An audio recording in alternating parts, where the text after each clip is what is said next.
to hold in your hearts today, it's this: never, ever give up. FBI raid at Donald Trump's Mar-a-Lago residence. Deadly force being authorized. Nothing worth doing ever, ever, ever came easy. Donald J. Trump has been indicted. Jack Smith has again indicted former President Trump. Over the course of your life, you will find that things are not always fair. You will find that things happen to you that you do not deserve. Like they said, take a look at what happened. But you have to put your head down and fight, fight, fight. Never, ever, ever give up. The more people tell you it's not possible, that it can't be done, the more you should be absolutely determined to prove them wrong. CNN projects that Donald Trump has been elected president. Treat the word impossible as nothing more than motivation. Relish the opportunity to be an outsider, because it's the outsiders who change the world. 250 million Americans are not garbage. And it'll make a real and lasting difference. The more that a broken system tells you that you're wrong, the more certain you should be that you must keep pushing ahead. You must keep pushing forward. I think that we just witnessed the greatest political comeback in the history of the United States of America. So just remember that. Never stop fighting for what you believe in and for the people who care about you. America is beginning a new chapter. Our best days are yet to come. I can promise you that.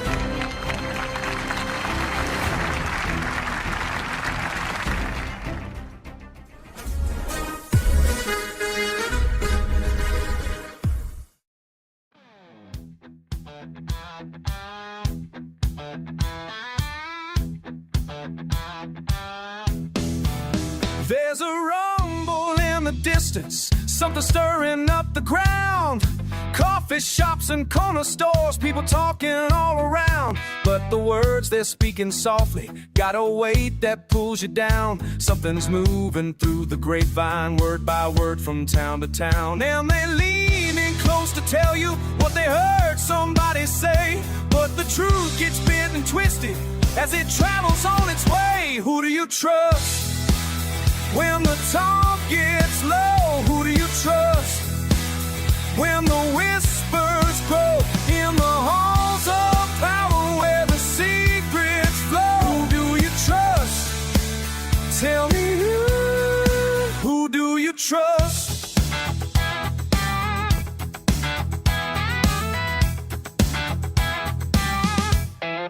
Backroom deals and handshake promises sliding underneath the door. Politicians playing poker with the chips are rich and poor. Every word's a calculation, every pause worth so much more. While the people keep on waiting for the truth they're hungry for. And they lean in close to tell you what they heard somebody say. But the truth gets bent and twisted as it travels on its way. Who do you trust? When the talk gets low, who do you trust?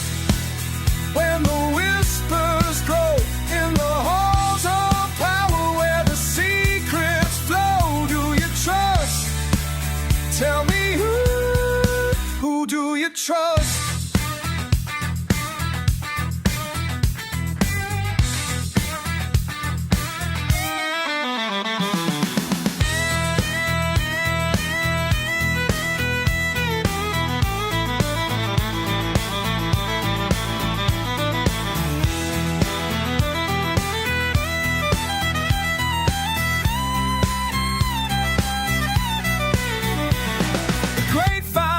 Thicker, every lie becomes the truth, and the honest voices calling sound like strangers in the booth. We're all just trying to listen to the static and the noise, but the loudest information drowns out the quieter voice. Who do you trust? When the talk gets low, who you trust? When the whispers grow in the halls of power where the secrets flow,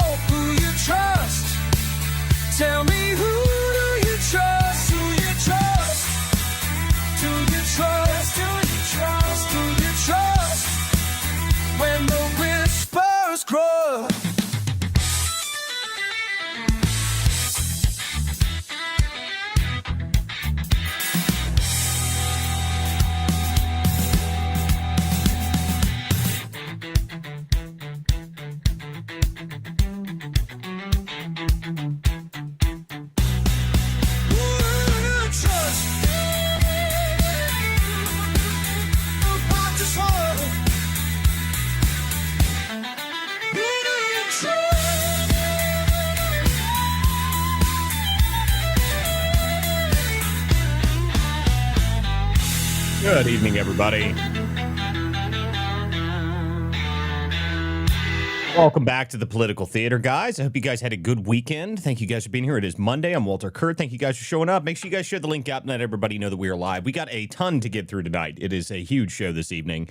I've got a lot to talk about, especially because we had a very, very entertaining weekend. I think everybody had probably the most entertaining weekend we've had on X in quite some time.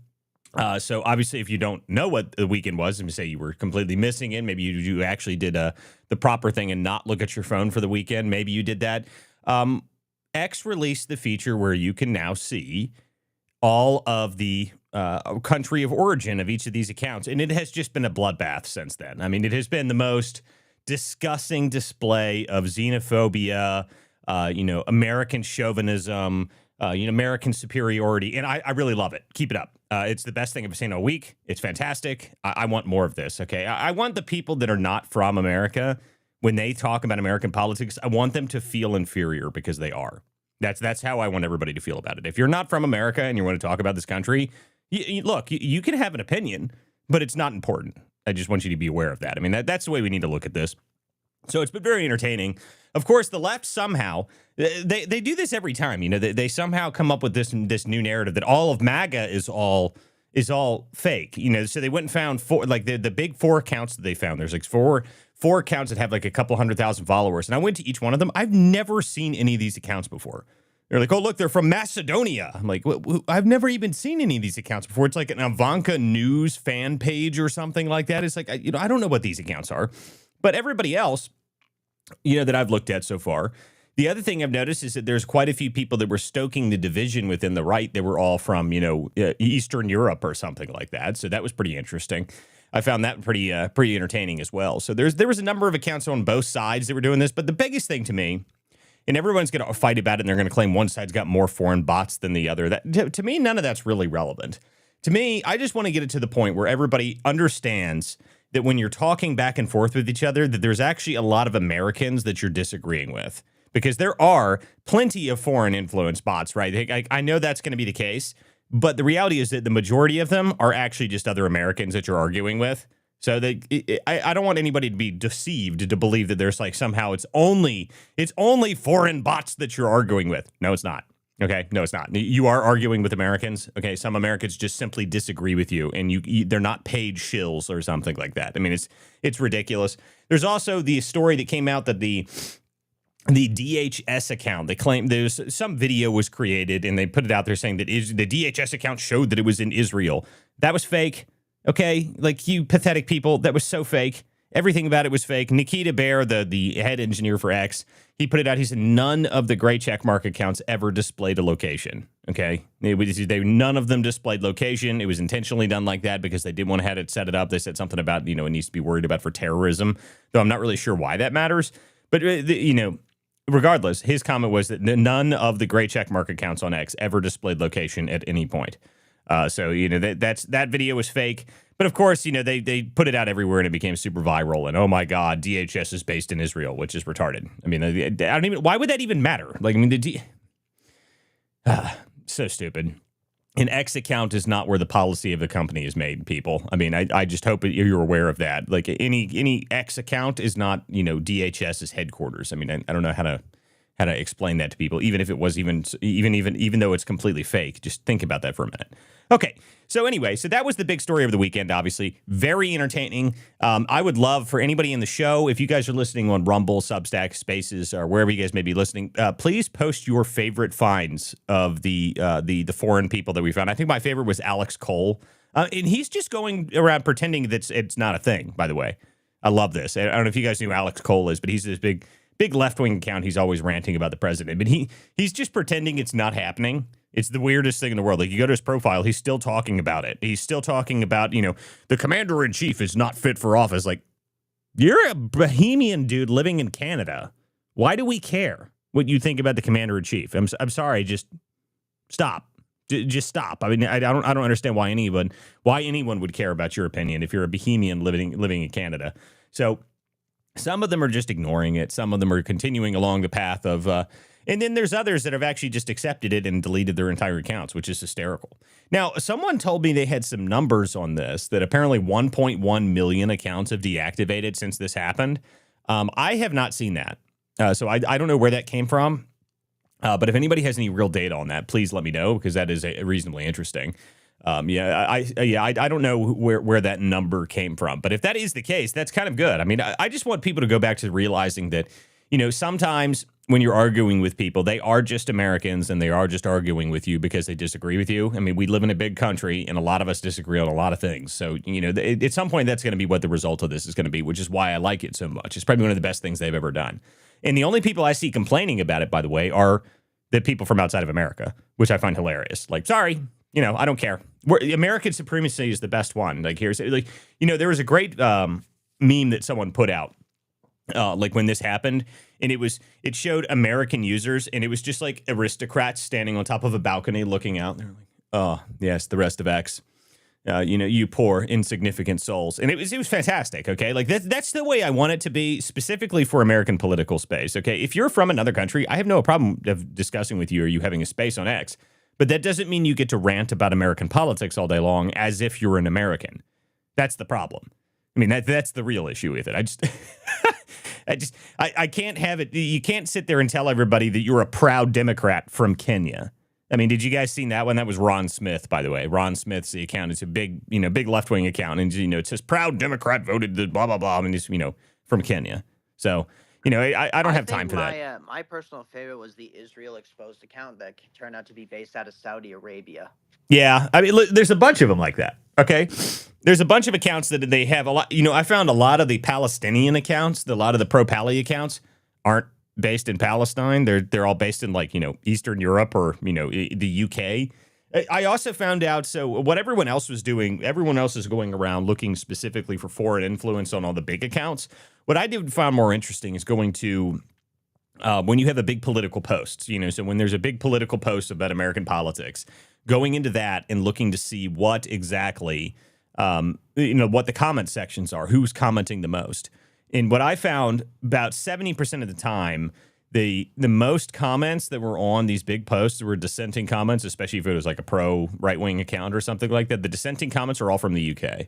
So it was about 70% of the time. I did that all day Sunday. That's all I did. I just went through and looked at comment sections because I was curious, because the comment section is where you're trying to dissuade opinion. When you've got a big post, you're trying to degrade the post. You're trying to get people to think about it the opposite way.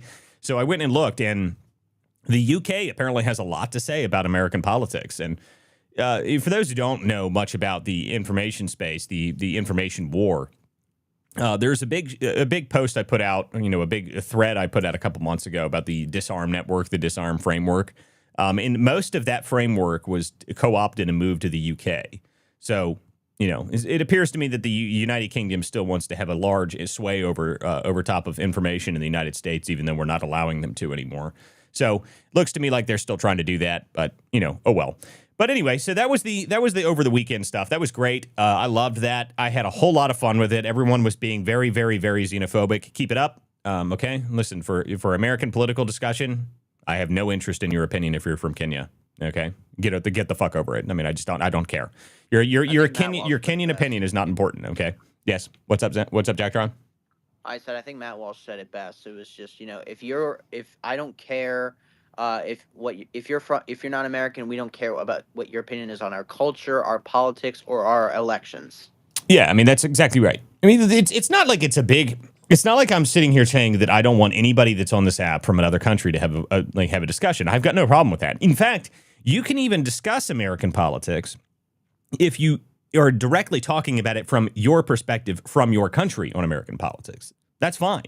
But don't sit out here and tell everybody that I am a Kenyan and a proud voting Kamala Democrat.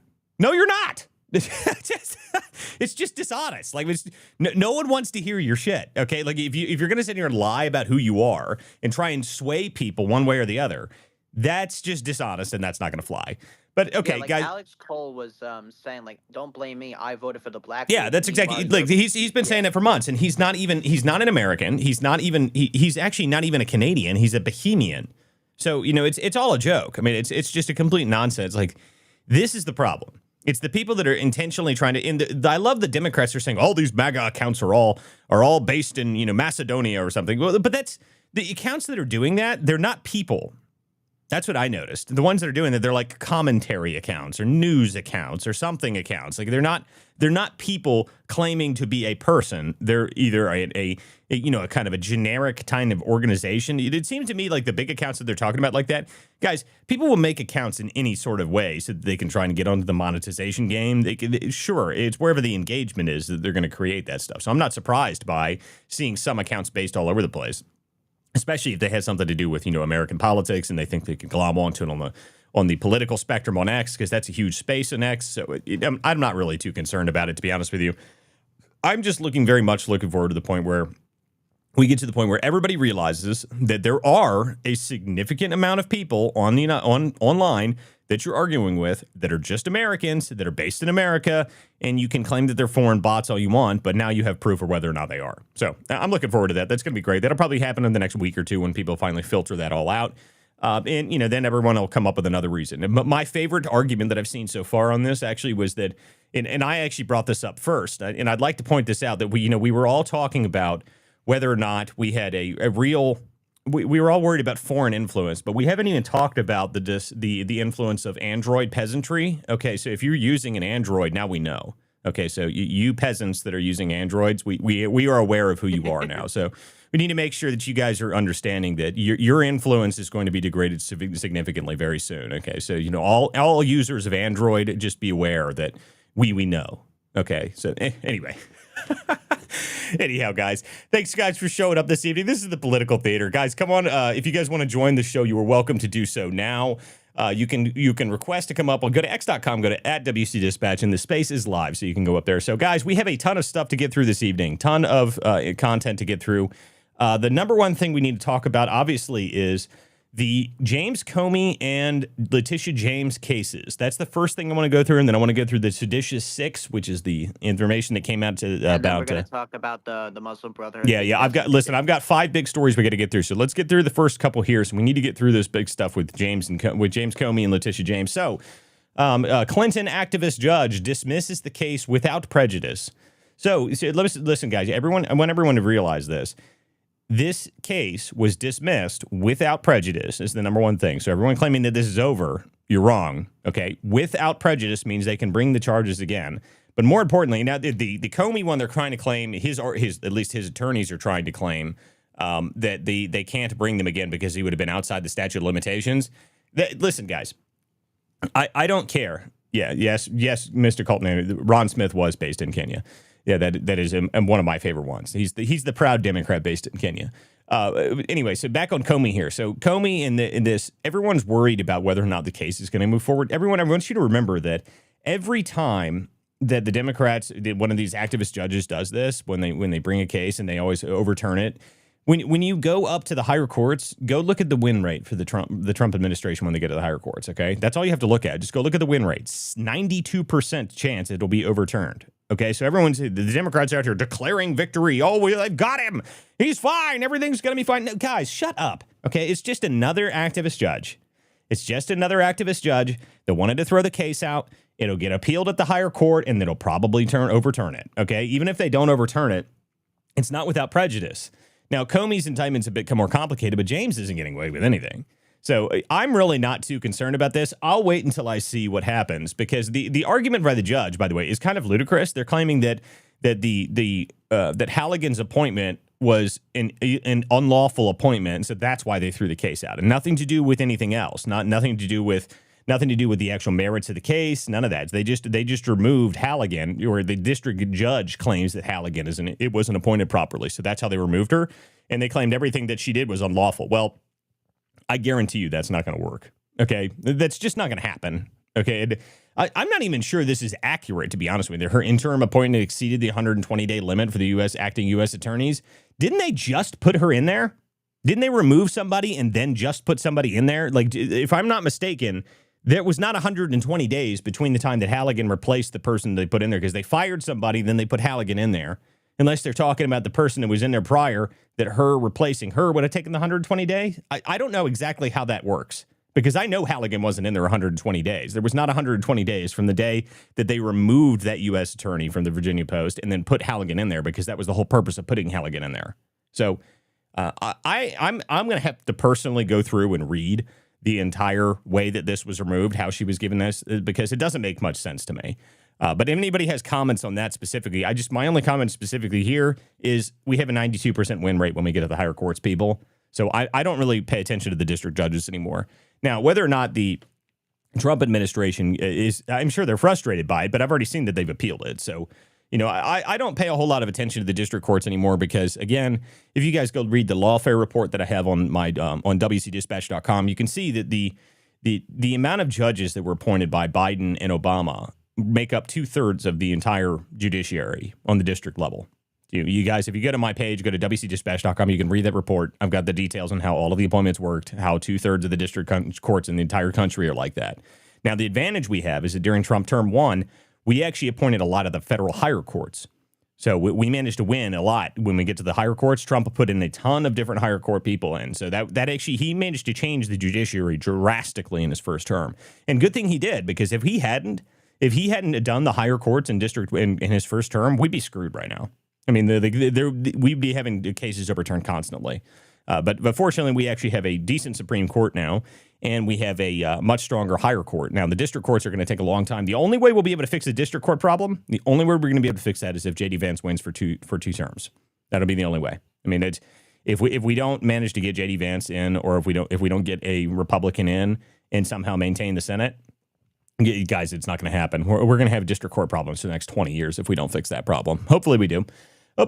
But we'll see. I mean, we got to manage to get through the first couple years of this term in the first place. Okay, so let's move on here, though. That was James Comey and Letitia James. There's not much to really talk about it. The claim is that Halligan was not there legally, that she was an unlawful appointment. I don't buy it. Okay, I think this is going to get overturned pretty quickly. I don't think this makes much sense. So now we need to move on to the other major story today, the Seditious Six. This has got to be the most... FAFO moment is something that I know that some of our government doesn't seem to understand, but one branch of our government definitely does, and that would be the U.S. military. And the U.S. military, specifically under Hegseth here, is definitely a FAFO organization. So here's the story on this. Seditious Six, there were 6 people that brought out this ridiculous video, and I'm sure everyone remembers the video. I could probably play it if we wanted to, but it was from Melissa Slotkin. This is the whole idea that she came out there, and they all said, don't follow unlawful orders, blah, blah, blah, and they don't give up the ship. It was obviously, very clearly to anybody who watched it, the intention of the video was to try and dissuade members of our military and members of our intelligence organizations to not follow orders from Trump. That was the idea. And they can claim that it wasn't, and they were just saying don't follow unlawful orders. Bullshit. No one buys it. No one cares. You guys can scream about it all you want, but we all know what you were doing. Okay, nobody watched that and thought anything other than what we've all read it as. Okay, and then they've been in full panic mode since then because Trump came out and said hang them, which he should do that. I mean, just so everyone's aware, our founding fathers, when there was treasonous people in the ranks, just shot them in the streets. I mean, that's what they did with these people. So just to be aware that we're a much more civilized country now. We're not demanding that they're dueled in the front of the White House lawn. So at least that's not happening for them. But in any case.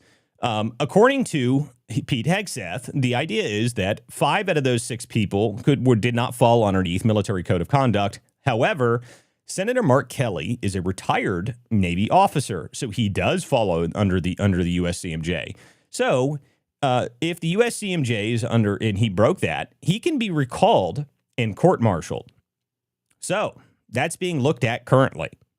If they do that, that will be the first time this has ever happened in history, by the way, that they've recalled a sitting senator because he broke military code of conduct. But I don't know how you would say it's not legal, to be honest with you. I don't know how you would. I mean, it looks legal to me. If you're a retired officer, you can be recalled at any point. That's how, and you can be recalled to active duty at any time. And especially in this scenario where he's talking about, he was trying to dissuade troops from following orders. That is the reason the USCMJ exists. If you're trying to dissuade troops from actually following orders, then. So that's going to be real interesting, just to say the least. I mean, I don't know how that's going to go down, but it definitely looks to me like it's going to be very, very, very, very strange. I don't know how this is going to play out. But Hegseth is not the one that I would doubt. Out of all the people and all the organizations that we have, if you think Hegseth isn't going to come after this guy, you're wrong. Hegseth cares about military readiness and military morale more than anything else, more than any other person in the Department of Defense I've ever seen. So it seems to me that they're definitely going to he's definitely going to go after this. I don't know how it's going to turn out, but I'll tell you right now that if there's any one of our agencies that's actually going to do something about this, it'll definitely be Hegseth. He's not going to play around. He'll actually get it done. So Mark Kelly may very well be brought up for court-martial and recalled. So I don't know how that works. I don't know what happens if he's recalled. Does he have to give up his Senate seat? Does anybody have any idea on that? Anybody? No idea. We should ask Grok, I guess. Yeah, I mean, I don't have any clue how that would work out. So I mean, that's a very confusing thing for me. I have no idea how that would work. I've never even thought about that. So I have no clue how exactly that would go down if it did. But if anybody has any ideas, or if you ask Grok and have an answer for it, let me know, because I'm very curious how that would work. That's Article 18, subsection 2387, that he would be charged under. And I was looking up the date for Halligan. It was September 22nd that she was appointed. And they're trying to say she was appointed illegally.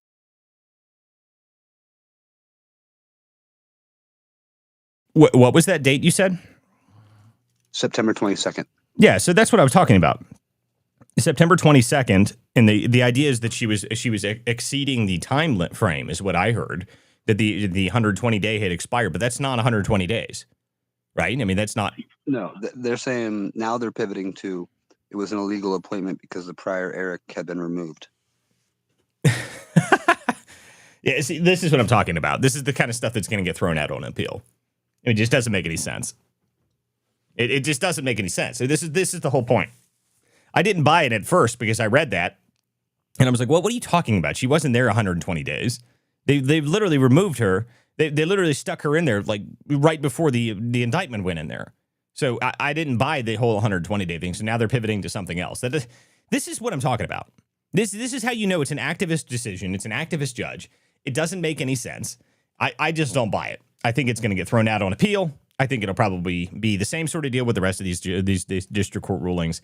I just don't think so. So maybe I'm wrong, but I doubt it. I mean, I really doubt that somehow this is going to work at the higher court level. I think they're going to look at it and say, what the hell are you talking about? Just like all the other 92% of the cases that have been brought to the higher courts, guys. I mean, the district judges, they realize that they're not being disciplined for anything, which is ridiculous. I mean, the fact that they can continuously bring bullshit up and up and up and up is nonsense. I mean, I have no idea. So we'll see here. We'll see what happens over the next couple months. But again, I don't think this is right. Let's see here. If you are in the military, you cannot hold civilian political office. I am retired military. Raymond Smith in one of the comments here. So if that is the case, that means that if he is recalled, then he is going to be removed from the Senate, which is fascinating. I don't know. I have no idea. Like I said, there's no precedent for this. This has never happened before. So this would be very complicated if it does happen in the first place. But there is no precedent for it happening previously. So we'll have to wait and see what happens here. But I'm very interested by it. If they actually managed to bring him forward, that would be very fascinating. I mean, I don't know. I mean, the problem is that they shouldn't have done seditious behavior. I mean, if they hadn't said all this stuff in the first place, then it wouldn't have been a problem.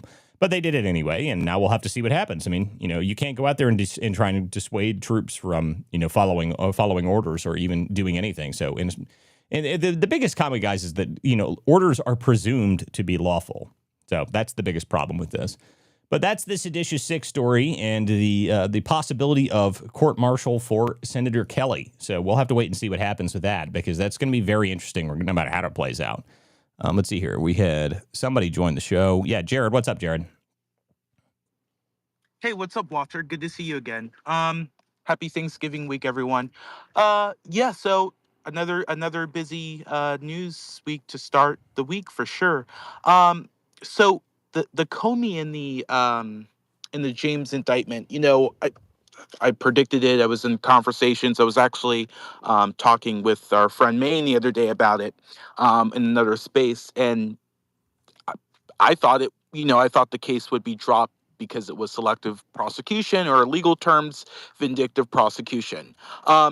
this was dropped because of full incompetence, right? Yeah, but that's the problem, though. You're wrong about that. It was dropped because of a very, very poor decision by a very bad judge. Because the problem that they have here is Jared, the argument is that she was not legally appointed as to her position. That's what their argument is. That's going to lose in court. They're going to get this appealed and they're going to fail. It's not going to lose. This is the how are you, listen to Jared, you got to give me a reason why, okay? Yeah, I understand that hold on just a second. Let me give you some data here, okay? 92% of the cases that these little district courts do get overturned on appeal. 92% of them. Okay, so you give me a reason why this one out of all of them is going to fall in that 8%. Sure thing. So again, I don't know your 92% or 8%. Obviously, we do know the federal courts, right?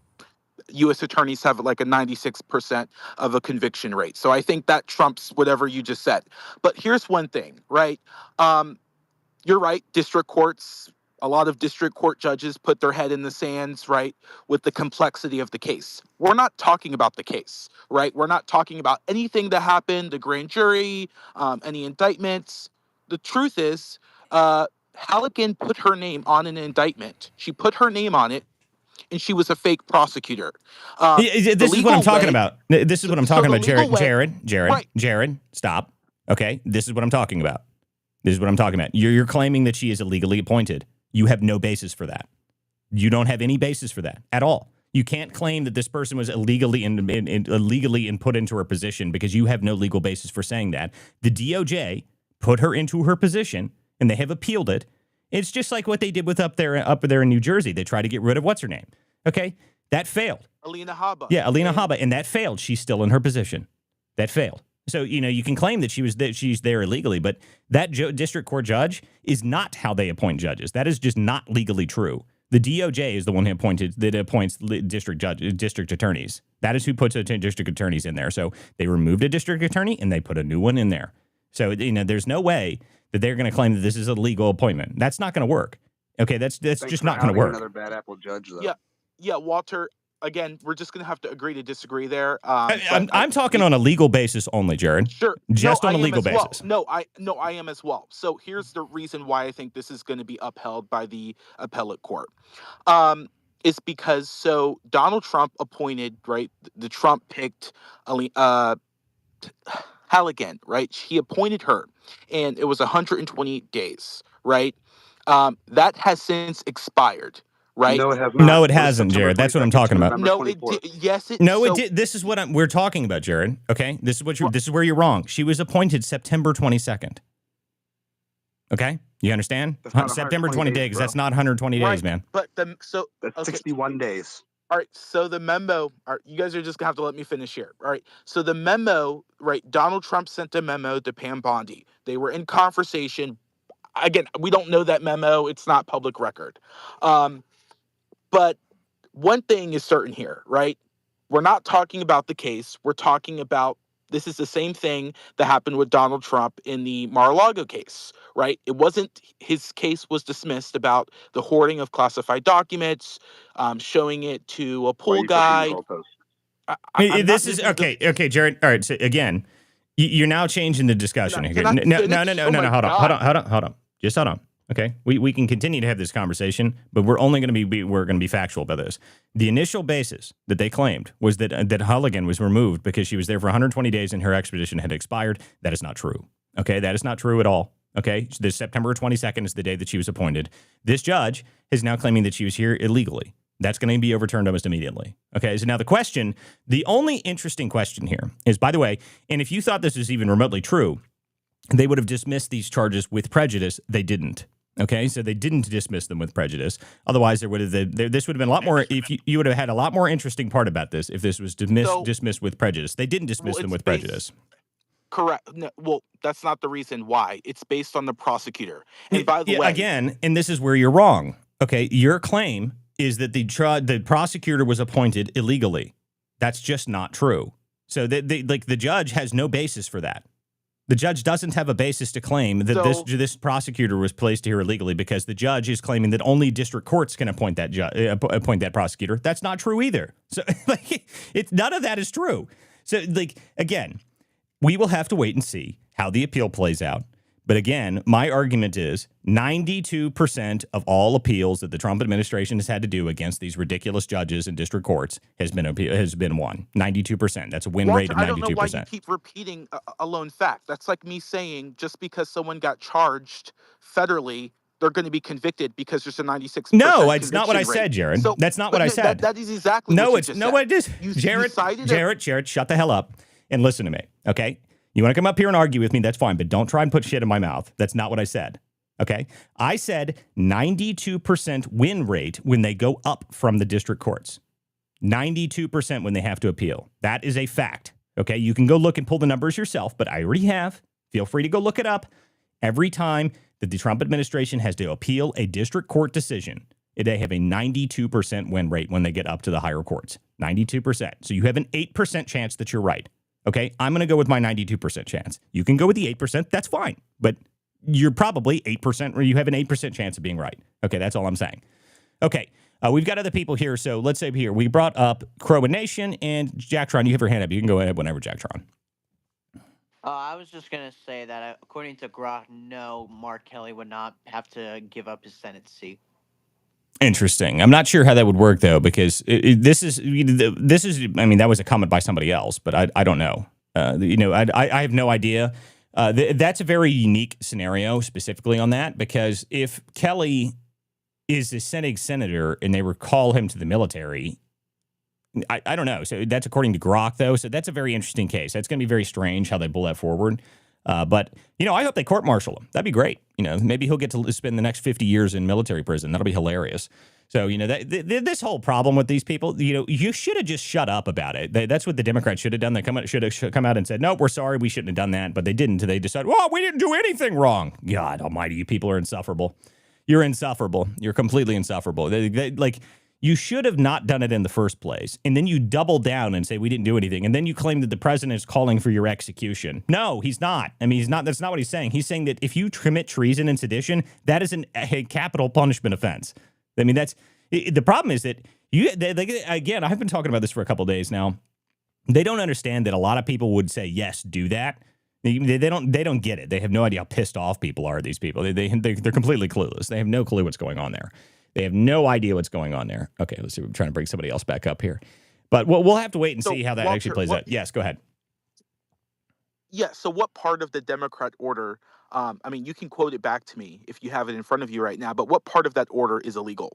Because they said disobey legal orders. It's not. So if listen, we're going to cast dispersions, I need you to quote what they said. I don't have to quote what they said, because I know exactly. Because I know exactly what they said. Hey, hold on. Kelly going to prison. Shut the hell up, Jared. If you want to talk, you can let me respond first. Okay. Listen, I have no problem debating with you, but don't talk over me. Okay. So here's the problem with this, Jared. The problem is that if you are a retired military officer, and you dissuade anybody in the military from following orders, and orders are presumed to be lawful. That's the purpose of orders. Any order that's given to you is presumed to be lawful. Claiming that you need to follow don't follow unlawful orders in a big post where they talk about it to everybody, they put this out, that is designed to dissuade morale. That's what that purpose is. And that follows underneath the USCMJ. That does. So, the problem is that Kelly is a retired military officer. So that is underneath that. And they can bring him back into office, into court, if they wanted to. So this is going to be very fascinating, because this has never happened before. There's zero precedent ever for this anywhere in history, by the way. So we have no idea how this is going to play out. But I'll tell you right now, if they can, they will. So we'll have to wait and see what happens here. Go ahead. I think every Democrat in Congress should say the same thing. Honestly, I think they should all get in front of the Capitol Rotunda and say the same thing: disobey illegal orders. So if we're going to quote someone, we have to quote them right. And you did quote the 6 Democrats right, but others have said, well, these Democrats put out a video saying to not follow legal orders. That's not correct. They used the word illegal, such as unlawful. And I think we would all agree. Wait, the US Jared, military. wait, Oh, Jared, guys, hold on a minute, guys. Okay, Please, no. Guys, whenever we're talking, okay, keep this in mind. This show is being broadcast on multiple platforms. Please do not interrupt people. It ruins the audio. It takes me forever to fix it. Please don't do that. So go ahead, Jared, finish, and then someone else can cut in. Yeah, I just don't know why we're also bent out of shape of why 6 Democrats would say, do not follow illegal orders. We should all be in unison here saying, like, I don't want the military. I don't want National Guards. I don't. Okay, Jared, sorry. I'm going to have to stop you because this is the purpose. This is what I'm talking about. I said it already why this is a problem. What's the opposition here? The opposition is that you are trying to dissuade troops in our military from following lawful orders. That's the problem. They're saying, don't you talk yet, okay? When you're coming out and saying this, the only reason you say that is to reduce morale, claiming that the reason that the orders are being given out don't follow unlawful orders. Which ones? Which unlawful orders? Which ones are unlawful? Why are you saying that in the first place is the problem? Why are you putting out a video like that in the first place? Why are you telling anybody that in the first place? That is the problem. It is a morale issue. And your idea of putting out all the Democrats out in front of the Capitol Rotunda saying don't follow unlawful orders, good, they can do whatever the hell they want. I don't care. But if any of them are retired military, they can be brought up on charges. Okay, so feel free. Like, I don't care. You do whatever you want. But if they're in retired military in that groups, just like Mark Kelly, they can be court-martialed. So, this is going to be very interesting to play out and see how it works because this was their decision. This is how they've done this. Okay, now, Jared, you've been talking for a minute. Crow Nation was about to say something, and then I've got another hand here. So go ahead, Crow Nation.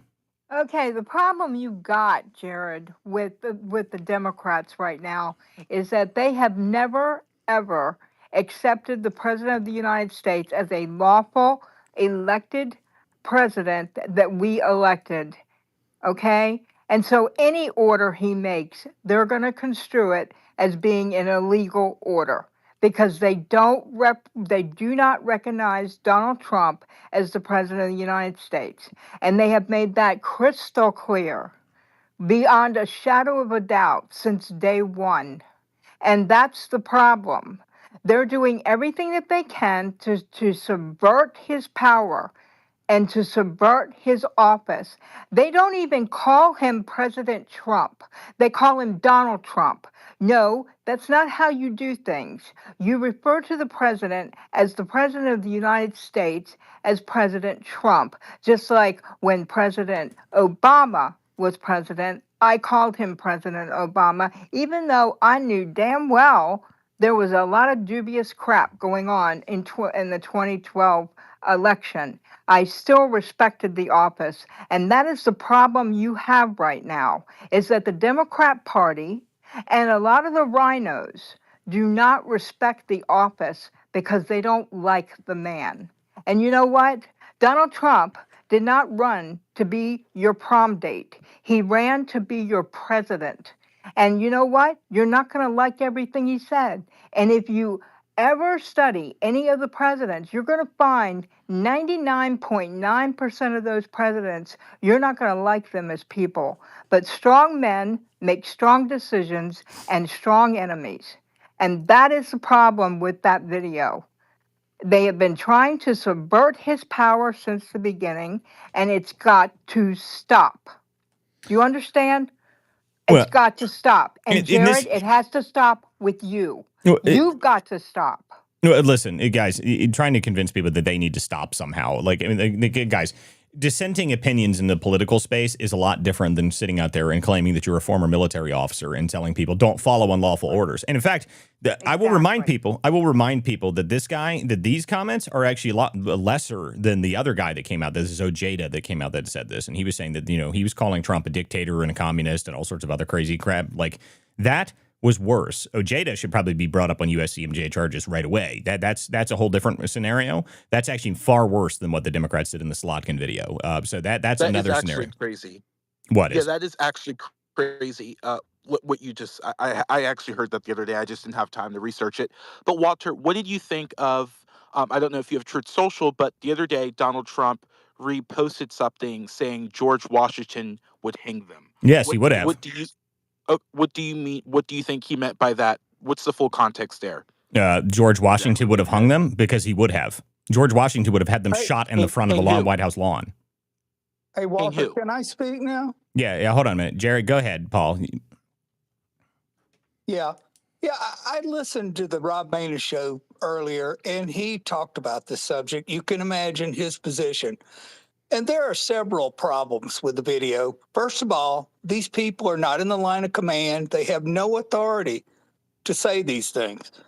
And The problem is they made it was a general call for insubordination.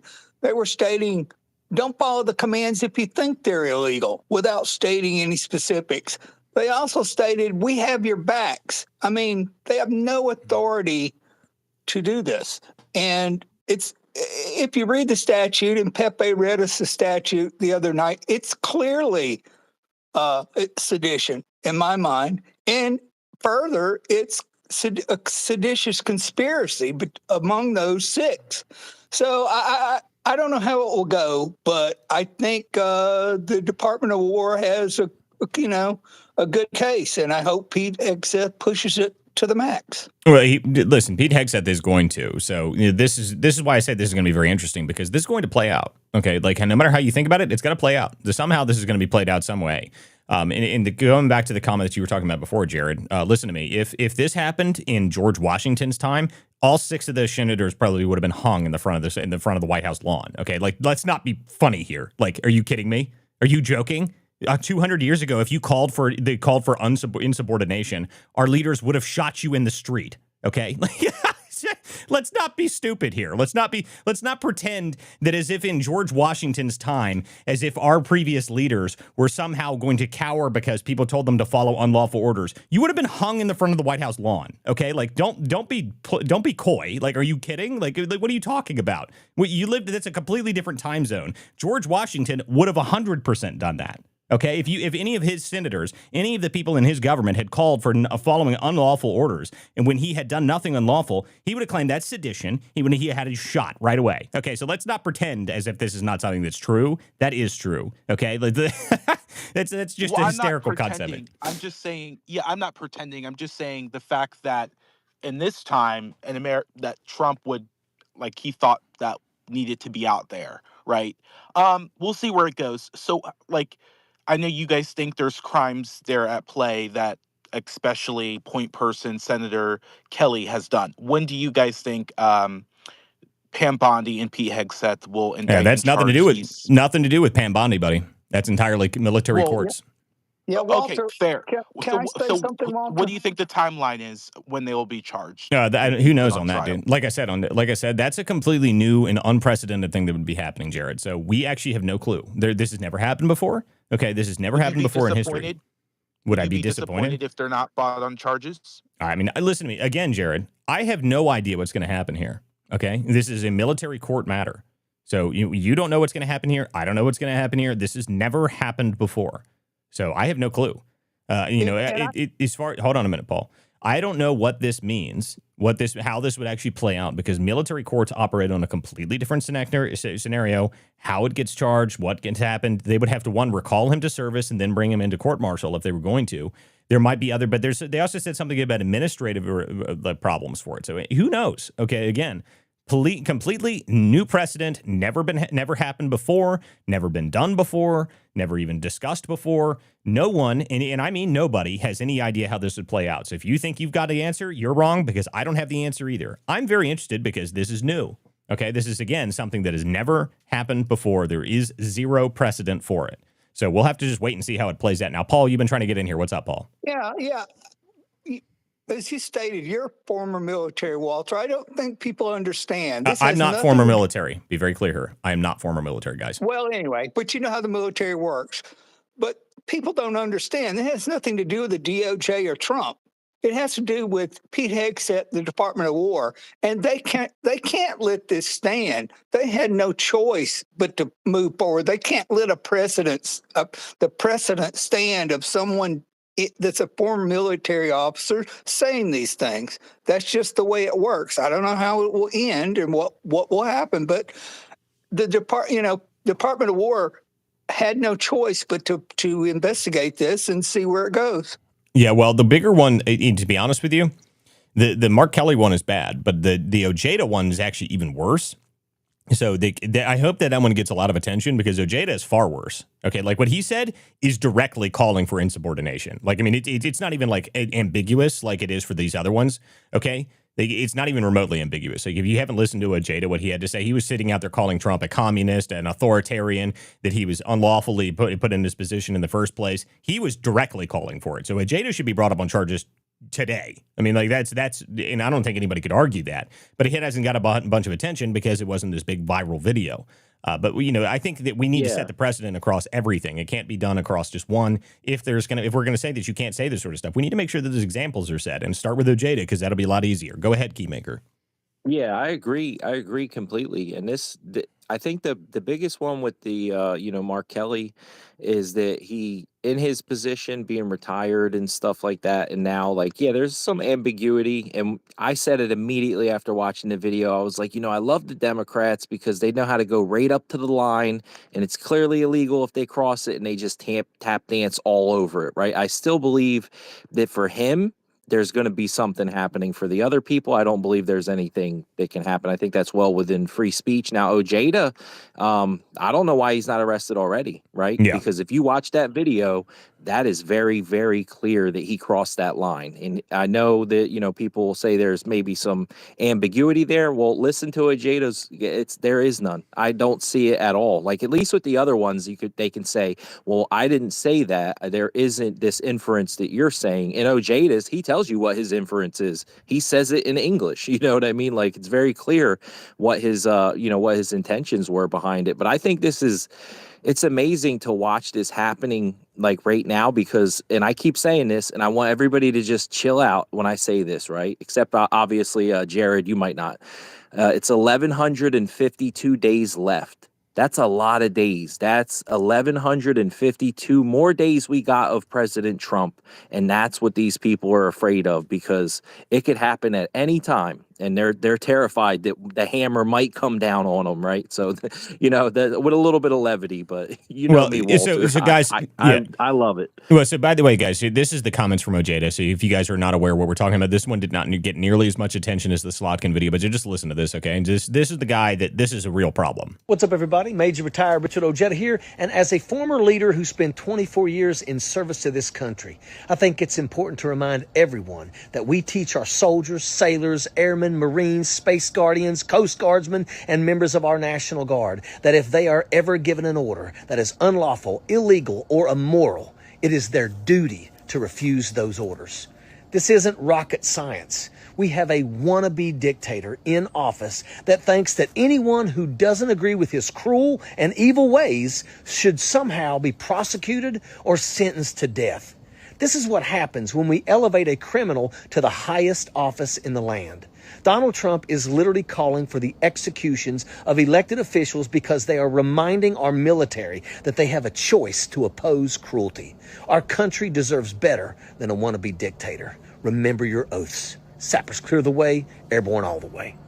Yeah, so again, Ojeda needs to be prosecuted immediately. Okay, like if you guys think there's any ambiguity in what the other people said, there was zero ambiguity in what he just said. He said he's a dictator. He said he is not there. He's a criminal. He said that everything that Trump says is an illegal and unlawful order is essentially what he just said. Ojeda should be arrested today. I would love to hear go further. I wish he would go further because, there's nothing in the video Democrats posted that says, okay, stop, orders. Jared. That's not what he said, Walter. That's what I'm talking about. Ojeda specifically, what he just said. You think he should go further? Are you insane? His opinion. That's not an opinion, dude. You can't do that as a retired military officer. You can't. Half of America believes Trump is those things. A dictator, okay, but that doesn't mean you think he's a dictator and a criminal. Okay, Jared. Oh my God, buddy. I don't think he's a dictator quite yet, but I do think listen. Yeah, but that doesn't matter, Jared. Okay, so listen to me here. You cannot say that as a retired military officer. That is illegal. What he just said is illegal. That's what he just did. He just broke the USCMJ. He is calling for people to not follow orders from the President Trump because they claim that they are unlawful orders. That's what he just said. He didn't say it like the other people said, where they just made a broad statement.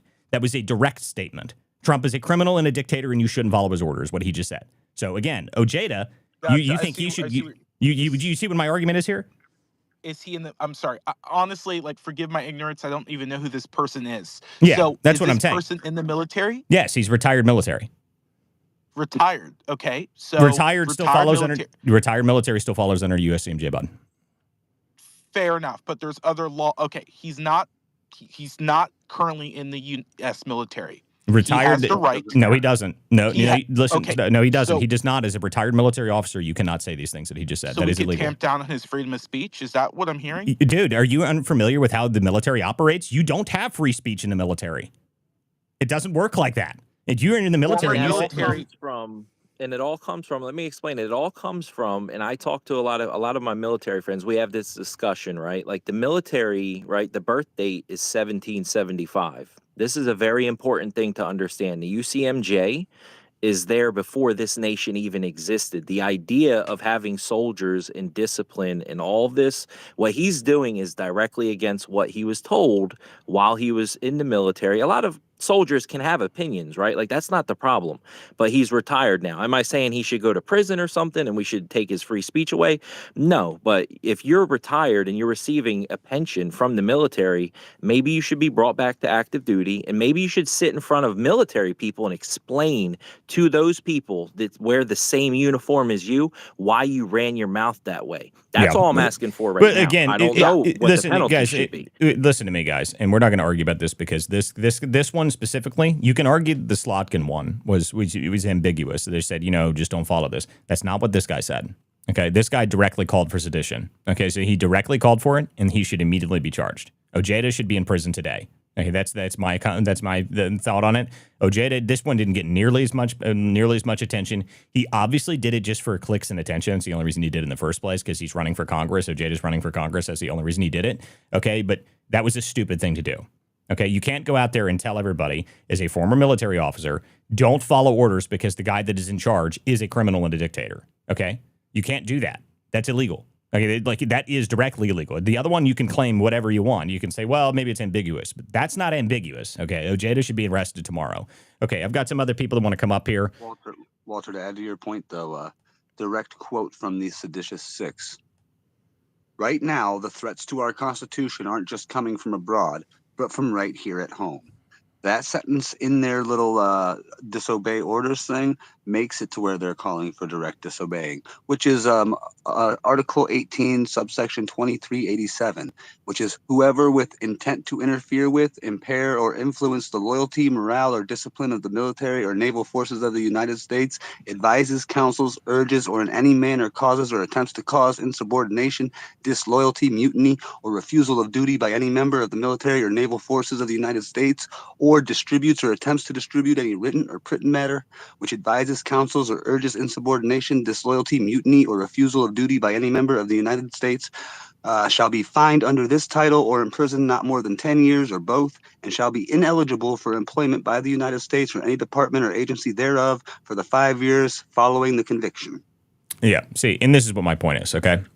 My point is, you can claim that the Slotkin video was ambiguous, even though I don't think it was, but you can have an argument there. Now, you cannot have that same argument for Ojeda. Okay, you can't. There is no argument there. If you're a retired military officer and you're calling for this stuff, you need to be prosecuted. So we'll see what happens with the Slotkin stuff, but Ojeda should be in prison. Okay, go ahead, Crowan Nation.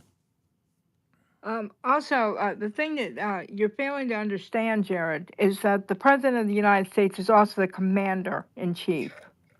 He is the top dog in the military. And what these people are abdicating is sedition. It's textbook case. There's no push-pull with that. KW, quick. Okay? No. It's no push-pull. This is sedition. Well, period. Listen, guys. Yeah. So guys. And when guys, and go ahead. Finish your point. Okay, and when Slotkin was being interviewed on the news about this, she was asked point blank, "What is the evidence of an illegal order?" And she brought up A Few Good Men.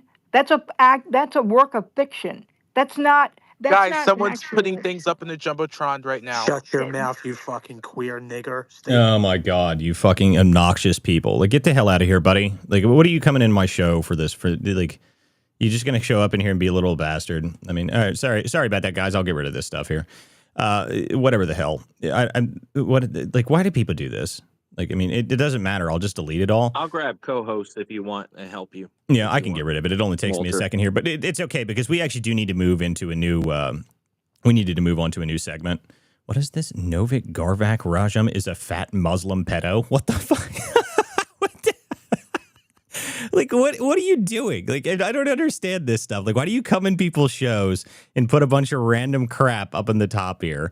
Like, I don't even understand. Like, what is this stuff? Like, people are so annoying. Like, why do you even do this stuff, people? Fortunately, this show is based on other platforms, too, so I don't really have to worry about it. But I do need a co-host. So, Jack Tron, I'm going to put you as co-host.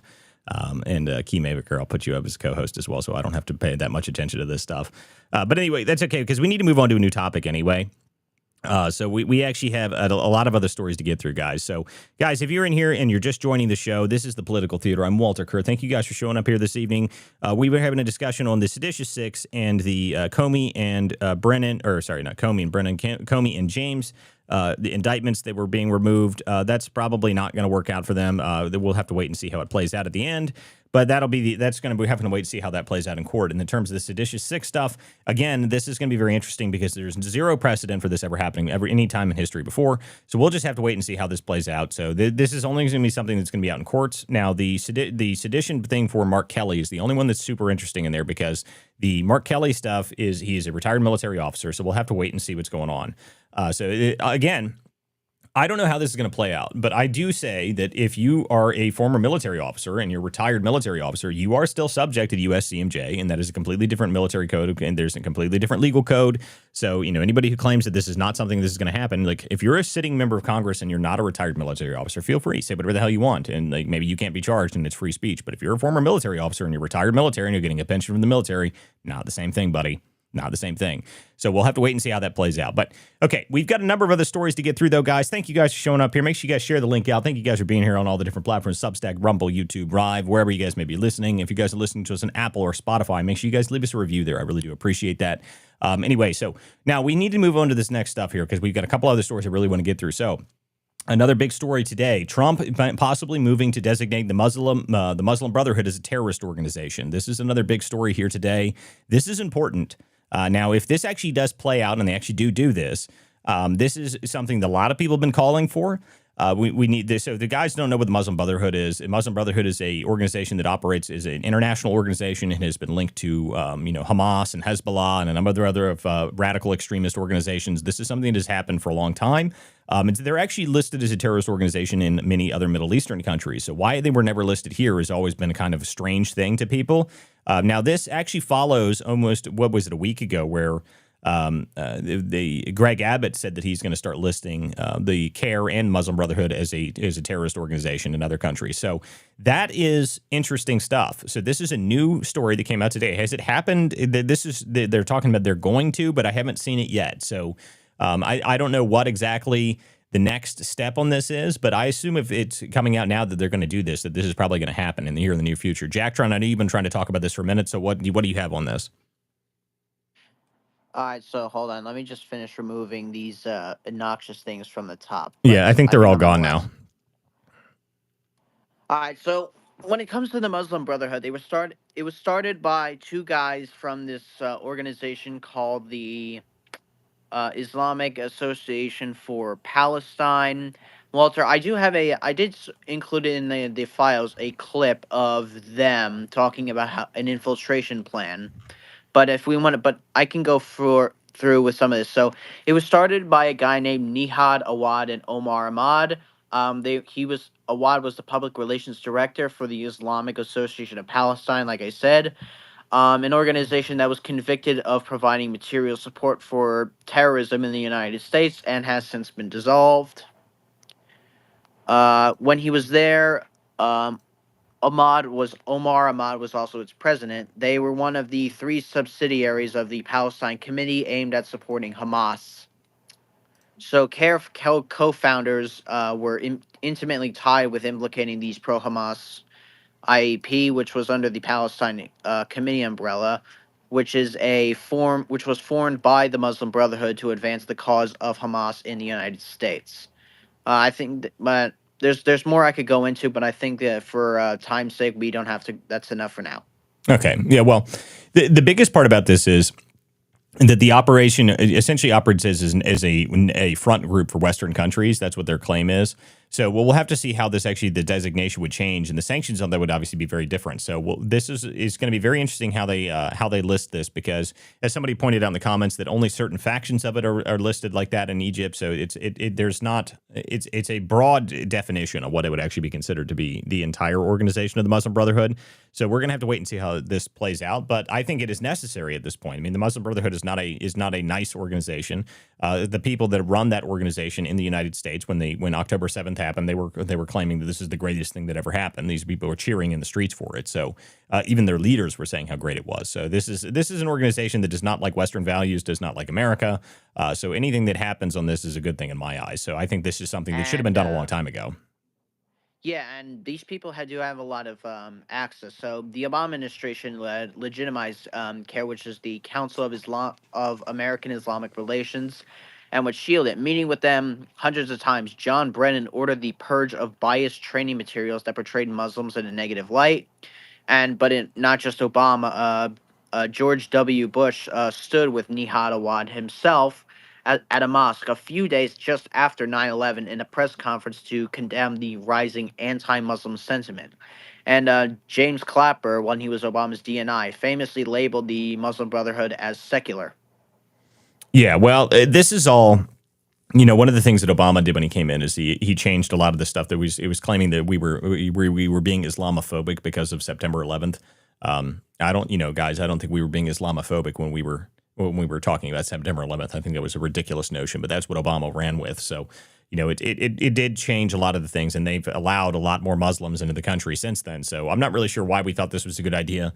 But the idea of the Muslim Brotherhood being listed as an organization that we need to be concerned about is definitely worth talking about. Growing Nation, you got your hand up. Go ahead.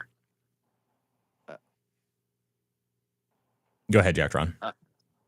Well, I was just going to say, it's not just that. They also bankroll a lot of Democrat politicians. Like, Dady Republican put together this little thread about the Muslim Brotherhood, and it lists a couple senators here. All of them Democrats. We got, like, Klobuchar, we got Andy Kim, Sheldon Whitehouse, Tammy Baldwin, Tammy Duckworth, Pat Murray, Bernie Sanders, Brian Schatz, Elizabeth Warren. But these are senators who are voting to block the arms sales to Israel, so you can assume that they have some ties to CARE funding. But the more obvious ones are obviously the ones like Rashida Tlaib and Ilhan Omar. They have deep ties to the Muslim Brotherhood. Well, Ilhan Omar needs to be deported. So, we'll see if we actually manage to get anything happen on these things. But, the Muslim Brotherhood as an organization as a whole has a lot of problems. And anybody who's arguing otherwise is just not accurate on it. I mean, whether or not we manage to get CARE listed as that and Muslim Brotherhood listed as that, I think that would make a big difference, because these are not organizations that have Western values at heart. Okay, that's the biggest problem I have with them. Like, why are we allowing radical organizations that do not like Western values and do not like America? Why do we allow them to operate so freely? Is a big problem for me, and especially if we know where their funding goes. Which we do. We know that they fund terrorism in other countries. We know that they do things in other countries. In fact, they're already listed as terrorist organizations in other countries. So why we have not done this before is beyond me. Now, I know that Trump was talking about doing this in his first term, but it never happened. So let's see if we actually get it done in this term, because I think it's necessary at this point. Yeah, but the problem is right now, like, I'm seeing this from Loomer. She's saying that the designation that was signed today by President Trump doesn't have teeth because it doesn't include the brotherhoods in Qatar, Turkey, or Syria, which are the most aggressive chapters of the Muslim Brotherhood.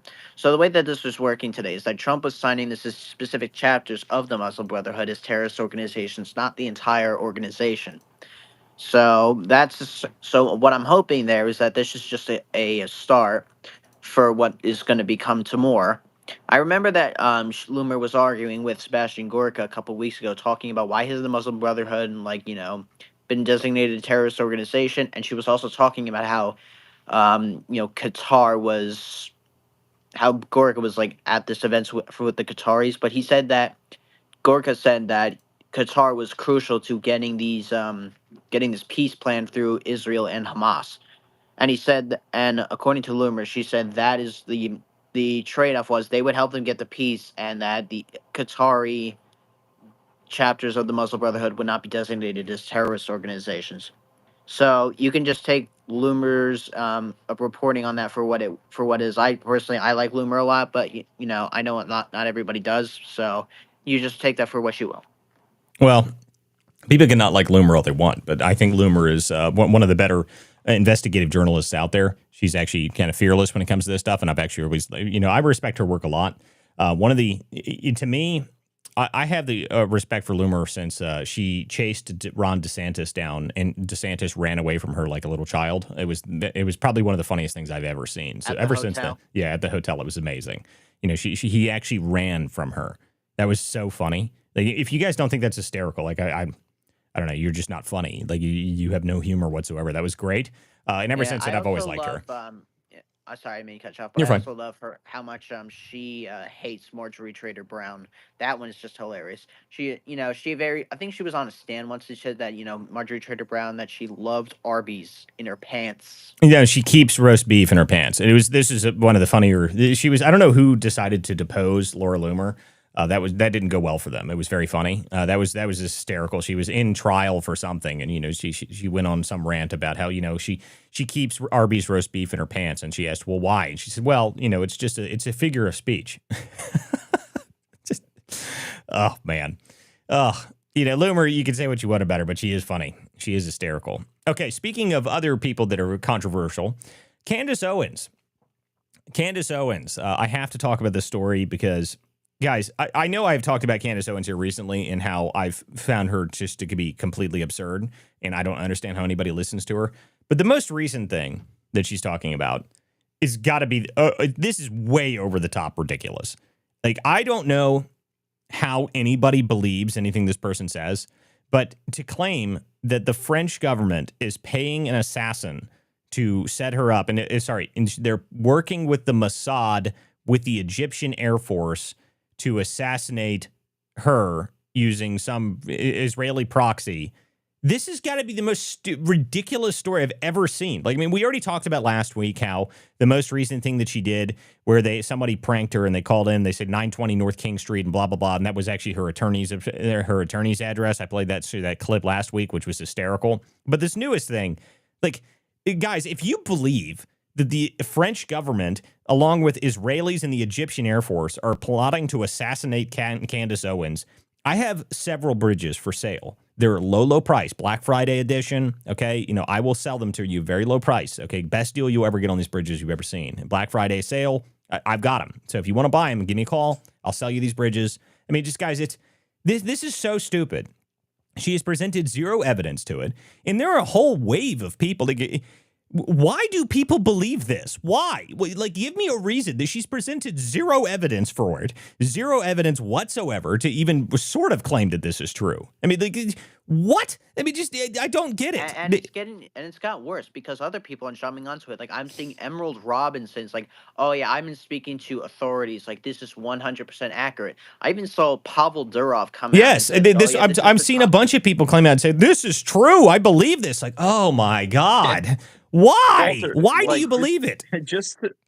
Just for a moment, I was kind of like, because anytime someone says someone's trying to kill them, I always take it seriously. I start off with serious. So I started doing my little investigation into it. And then I noticed on her account that her pinned, right? Like, if someone was trying to kill me and I had all this evidence, I would pin it to my X account, right? It would be pinned up at the top. Hers is her book and her website. So that's immediately the first thing that I was like, hold on, this is a little bit off to me, right? And then I just kept looking more and more into these little pieces, and I'm like, I don't think this is real. I think she's just getting a lot of money. So let me see how much money she gets. And when you realize that she makes $1 to $2 million a month, you realize Candace ain't ever going to change. She's going to do the most crazy thing she needs to. I mean, 1 or 2 million a month is wild. Between 1 and 2 million. I was like, this is outrageous. But I mean, listen, I know other people. How many times can you say that someone's trying to kill you and then nobody ever tries to kill you before people finally start to tune out? Listen, guys, you're missing. Now that's the craziest guys, right? Listen, okay. Guys, stop. You're missing the point, okay? Candace Owens knows what she's doing, and you're right. She's doing this for money, and this has always been about money. I mean, well, why do you think it's like somehow this is all linked to Charlie Kirk's assassination, too? Like, what? I mean, none of it makes any sense. None of it makes any sense, but it doesn't matter, okay? And this is what I've been talking about for a while. I'm calling it a new wave of, this is essentially pop culture. This is not journalism. It is not, commentation. It's not talk radio like it was Rush Limbaugh, that kind of stuff. There's none of that anymore, okay? This is a new wave of celebrity, okay? This is a new wave of celebrity. These are the most famous people on the planet ever, okay? Like most recognizable faces on the planet ever, okay? You got to think about this. Even back when there was like sitcoms and people talked about sitcoms all the time, those people were on your TV for an hour a day, maybe, okay? These people have podcasts that run for an hour and a half every single day of the week, okay? And then they have clips that people share out every single day of the week. People see what they say all the time. These are the most recognizable celebrities in all of human history ever. Okay, that's who these people are. And what Candace has done is she has taken that and she said, okay, well, I don't necessarily need to be like a serious commentator. What I can do is make sure that I make ridiculous things and say ridiculous things, and more people pay attention to my comments. More people pay attention to what I say. Even if they don't believe it, they find it interesting. And just like the same thing she did with the Bridget Marcon stuff, like even me, I thought the Bridget Marcon stuff was hysterical. Okay, and why did I find it hysterical? Because she got the French government to sue her. Like, what? I mean, you got the president of France to sue you because she said your wife is a man? I mean, that is the stupidest thing I've ever heard of. I mean, how on earth are you so stupid that you're saying, oh, well, you know what? I'm going to sue an American podcaster because they're saying that my wife is a man, and you're going to bring a defamation lawsuit in the United States. Like, that was an instant win for Candace. Okay, that's why she's blown up so much here in the past couple months, because the French government is suing her for defamation. That is it is insane that they did that. It was the biggest political like PR loss I've ever seen. Like, they're just astonishingly dumb, astonishingly stupid. Like, I've never seen such stupidity. They're never going to win that lawsuit. There's a bunch of people say, "Oh yeah, they will. She's going to get creamed in court." No, they're not. Okay, you're going to have to claim. Listen, it's already been dismissed. Is that what you said? Yeah, they found they went and got her tax documents from the French government, and it said she was listed as a man under the name of John Pierre, whatever it is. Oh my God! Oh yeah, but listen again. Like, No, that was a hack. Yeah, listen, guys, listen. It doesn't matter. Okay, it doesn't matter. The problem is that none of that's irrelevant. Okay, because the problem is in an American defamation lawsuit. Let me give you guys the insight on this. The way that this works. In an American lawsuit for defamation, the more rich, the more powerful, the more famous that you are, the more difficult it is to prove the case, because you have to prove actual malice. Okay, that's the problem. You have to prove that it's a state of mind, that Candace Owens would have to have been under the state of mind that she intentionally did this because she didn't believe it. I believe Candace believes everything she says because she's nuts. I mean, like, I think she believes every word that comes out of her own mouth. She actually does believe it. I mean, she's not, you're going to have to try and prove that Candace didn't believe that Marcon's a man. I think she still believes Marcon's a man. She believes 100%. She believes that. So even if you prove it, like, you're going to have to, like, that doesn't matter to her. It doesn't matter. Actual malice is almost impossible to prove. So there's no way that lawsuit was ever going to work. It was never going to work. The tax documents didn't help, though. Yeah, that didn't help. I mean, it doesn't help. The best part, Walter, remember when I forget it because it's been so long and there's been 40,000 other crazy things that she said, but remember she said that Trump called her about Macron and said that Macron was going to hold up some Ukraine funding if she didn't apologize or something. Yeah, listen, this is all nuts. It's ridiculous stuff, okay? Like, it's crazy that they're doing this in the first place. But the problem is that, again, you're going to have to somehow prove that she doesn't believe what she says. And I just, like, I don't think you're going to do that, people. Like, she's going to believe it. She believes it. I promise you she believes it. She is that nuts that she believes this. But this new thing about the French government is working with the Israelis in an Egyptian Air Force plane and a cargo ship. Like, why the hell would if you're tracking in this here, by the way, the Egyptian Air Force thing is insane. Okay, so let's go through this just for people to understand how retarded this is. So if you're tracking Erica Kirk, which is what the argument is, the Egyptian cargo plane is tracking Erica Kirk and landed at 70 places or something, that, like, why would you use that? Like, what? You're not going to use like a small plane? No, you're going to use an Egyptian cargo Air Force jet to land around near Erica Kirk. Like, that is the most insane thing I've ever heard. Like, what's that weird giant C-130 style jet that's landing behind us that's landed at all 70 of the airports that we've ever landed at? Yeah, like, what? Yeah, with the transponder on, right? Yes. The thing that you can literally switch off. Like, let's leave it on, though, while we're doing all our unscrupulous activities. I mean, it's the most insane thing ever, but just claiming that this is like an Egyptian cargo jet is being used by the Mossad to track Erica Kirk, and somehow that's related to the Charlie Kirk assassination and now a plot to assassinate Candace. But the more crazy thing about all this to me, the more insane thing is to me, Yeah, I agree, Raymond. This is pay attention to me culture. This is exactly right. It's pay attention to me culture. That's exactly what it is. But the problem I have with this is there's a whole bunch of people now that are out here saying, my God, they're going to assassinate Candace Owens. What in the... Why? Why are you so dumb? Why? Like, I don't understand it, people. Like, I get it if you like this person and you think that she's like some brilliant commentator or something like that. But to believe for a moment that the French government is going to assassinate Candace Owens is so stupid. It is so stupid. Like, this is not happening. This isn't going to happen. And God forbid if it did happen, because we'd never hear the end of it. My goodness, dude. Like, oh, my Lord, we never end up here. We'd have to hear about Candace Owens for the rest of our lives. I mean, the most annoying thing in the world. So that's probably the number one reason it won't happen, just because we'd never hear the end of it if it did. So, like, it's so obnoxious. Like, but there is no evidence. She has presented zero evidence. She has not talked about any evidence. She just keeps putting out tweets. And as I said last week, when she got pranked by that anonymous email, okay, my theory on this whole thing is that she takes anonymous tips from whoever sends them to her, and she's like, oh, yeah, I like that. Oh, that looks good. Put that on the air. Like, yeah, we're going to talk about that. Wait, where's your evidence? Oh, you work within the French government? Oh, yeah, I believe you. Anonymous Twitter DM. That's what this stuff is, dude. Like, I'm telling you, there is no basis for it. She just said, like, anything people send her. We're trying an experiment right now. I sent her an anonymous email, so we're going to see if she reads that on the air. Well, I mean, that's what I said. I said last week, if you guys get her to read an anonymous email on the air, I got a $500 reward for you if you get her to say it. It has to be completely outrageous. I mean, just completely ridiculous, has no basis in reality whatsoever. But if you get her to read it, there is a $500 reward. I will send you $500 if you manage to do it. Like, I mean, this is the comment that I'm talking about. Like, I think it's really this absurd that she's just reading anonymous Twitter DMs and stuff like that. It doesn't matter. Like, people are still believing it. But the fact that there's so many people that I don't know if there's some of these people that are talking about it I don't have any respect for, but some of the people I'm like Pavel Durov, when he came out there and said that, like, I'll tell you why he did that, because Pavel Durov hates the French government. He despises them. Like, like, he's going to do anything to glom onto that. Like, yeah, I hate the French government, so I'm going to do that. So Pavel Durov doing that is not a surprise to me, but some of these other people, I think they're just doing it to glom on for attention and clicks. Like, I think that's the only reason, because, again, there is zero evidence. Zero. No one has presented a single shred of evidence that there is a French assassination plot against Candace Owens, the podcaster. Okay, like, I just don't buy it. For the cherry on top? What's that?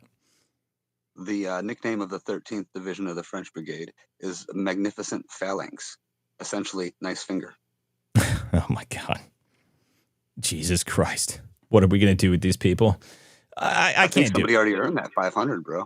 Oh, yeah, maybe. I don't know. No one told me that. So, this stuff is just so stupid, dude. Like, I don't understand how people buy it, why people buy it, and maybe they just don't, and they just think that they can glom onto it. Like, there's some people that base their whole accounts, okay? Like, their entire existence on the internet is based on getting the attention of other people that are larger than them, and that's how they build their content. Instead of doing the hard way, where you build your own individualized voice and your own individualized content, they just glom onto the popularity of other people, and they talk about other people constantly, and that's all they do, and they glom onto it, and they say, look, I agree with Candace. Did you see breaking news? Candace Owens said this. Candace Owens said that, and they put up posts all day long talking about specific commentators, and their intention is to try and get those commentators to repost their content so that they grow themselves, and that's how they base their audience, okay?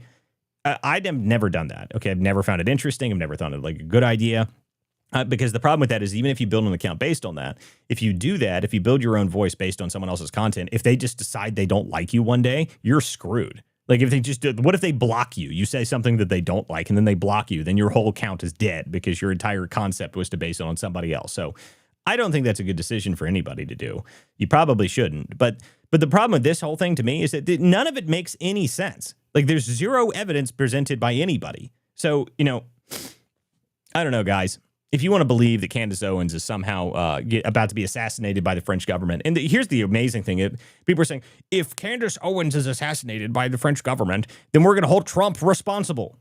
Guys, you're not going to get the Trump administration to investigate Candace Owens' claims of assassination attempts, because they're going to be like, there is no evidence at all. I mean, just... it's crazy to me that people are going with this. I mean, just, it's so ridiculous. Someone needs to make an email from the Australian forces. No, that's a good idea. That's a good idea. The Australian forces. That's funny. Someone saying she's putting herself in danger. I think she's putting her credibility in danger. I'm not sure about herself. I mean, her credibility to me is done. I have stopped paying attention to this for a long time now. I don't think anything she says is interesting in my eyes. Like, I just don't. Okay. Like, some people think that she's super intelligent and she's got super interesting comments. I sorry guys. I've never found it interesting, even remotely. I don't think anything she says is interesting. I mean, she presents zero evidence. She's another one of these people that has created a massive platform off of saying crazy things. And then as a result of that, it's just what it is. I mean, whatever. I mean, you want to say crazy things on the internet, you're going to get attention. People will click and pay attention to your stuff if you say crazy things on the internet all the time. It does work. Okay. But, in terms of people that actually think seriously and actually take things seriously, I don't think that is a large percentage of the people that are paying attention to Candace Owens. But, okay, Crow Nation, you get your hand up. What's up? The thing that saddens me about the whole Candace Owens thing is that I feel like that she's capitalizing on Charlie's death.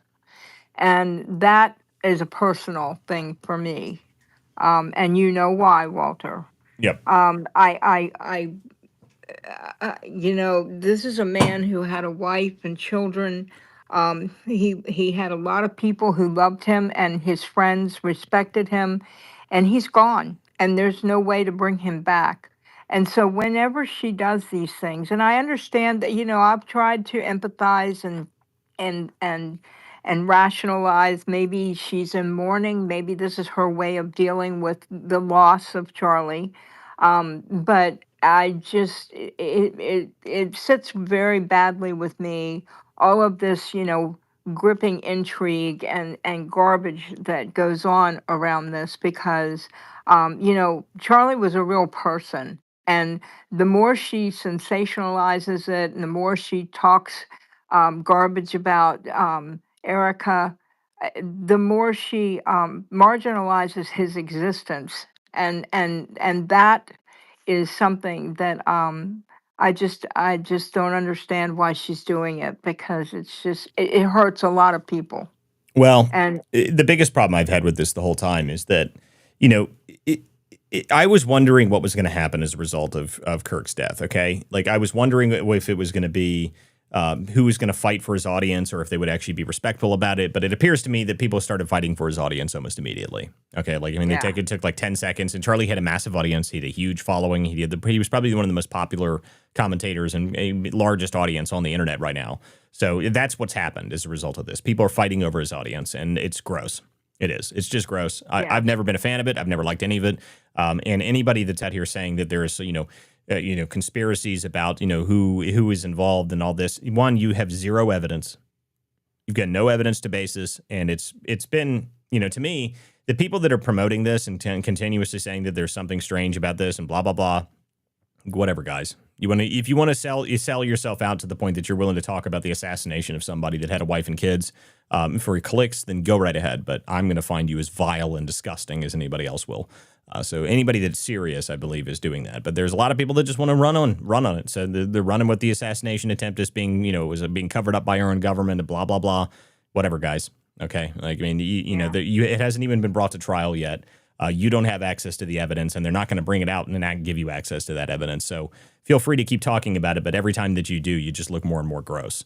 That's the way I see it. So, but anyway, that's this story. Candace Owens is now there's an assassination plot by the French government, the Israelis, the Egyptian Air Force.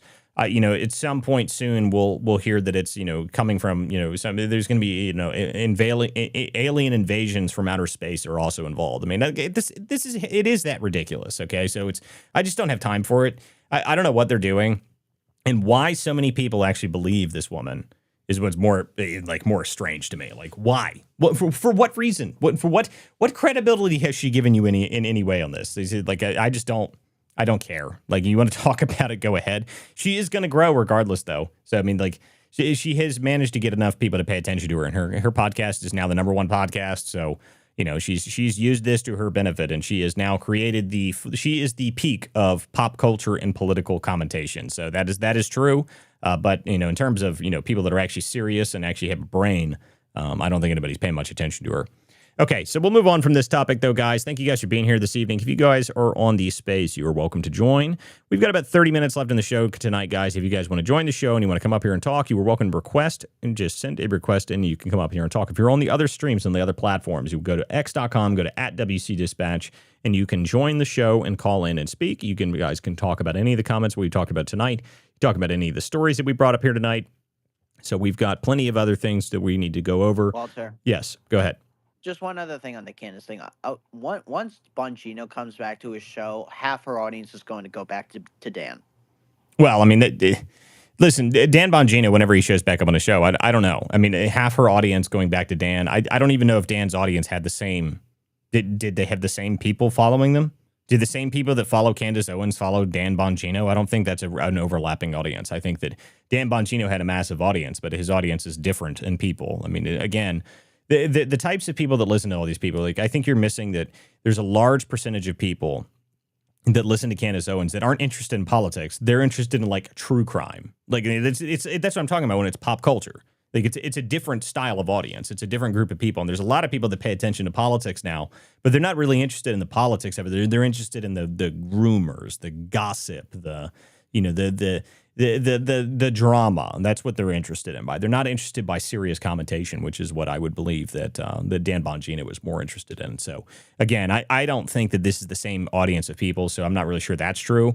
But again, I'm not sure that this is it's really relevant. Really, I think Candace Owens' audience is a completely different breed of people, and they're not really interested in politics. They just want to hear the drama and the ridiculousness of it, which is the reason this show is called The Political Theater is because a lot of this stuff is just theater, and it just turns out that Candace is pretty good at theater. So whatever. So we'll see what happens in the future with that. But I'm not really sure. I'm not really sure that it's going to be true. Yeah, I mean, that's true. But we can also move on to another story here. Why don't we play that Harry Anton clip that I have in the file? It's the one where he's talking about Trump's approval amongst Republicans. You're going to have to give me access to the file because it's not open yet. Oh, it should be. I mean, if... I sent you a request on it. All right, you didn't? All right, then let me just go fix that right now. In the meantime, it's also pinned on my account. Oh, if it's pinned on your account, I can just go straight to it. So I'll just do that. What was this story, though? It's Harry Anton. Oh, it's Harry Anton. Okay, so let's see what this is here. Guess Maggie isn't dead. Okay, this is pretty interesting. So let's pull this up here. This is Harry Anton talking about how the base of... This is probably going to be something that this is probably amazing. So let's go ahead and play this here. This is, I assume, talking about polling data amongst Trump and his supporters. So is the president losing Republicans? No. Look, this is still Donald Trump's Republican Party, and we can see it here. It's like a rock, to quote Bob Seger. I mean, take a look here. Republicans who approve of Trump. 6 months ago, it was 87%. Now, well, hello, it's the same number. It's 87%. He has not lost any support among Republicans compared to 6 months ago. As I said at the beginning, he's like a rock. He's like a rock. The Republican base is sticking by Donald Trump at this point in time. It really is interesting to watch his overall approval rating go down, down, down, down, but see this be completely constant here. It is among independents. It is not among Republicans. Okay, so how does this compare to past presidents in a second term? Yeah, okay, I think this gives the game away, right? Which is Donald Trump, if you look at 21st century presidents' own party approval at this point in term two, who leads the pack?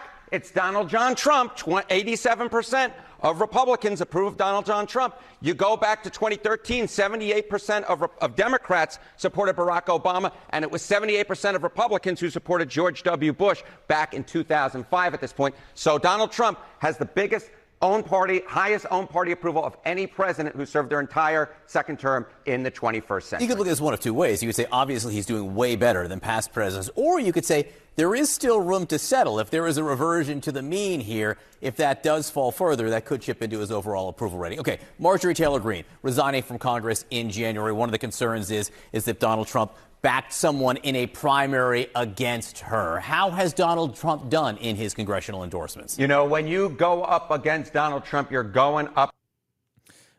Too bad that cuts off because I'd actually be interested to see what he said there. But this is actually plays into what we were talking about last week on this show. So I was talking about how the fact that the MAGA, Trump's base is not going to just abandon Trump no matter what happens here, which is what my argument was last week. It was pinned on my profile. It was a post that went pretty... they got a lot of attention on it because it's just true. Okay. Like, listen, Trump's base is not upset with Trump.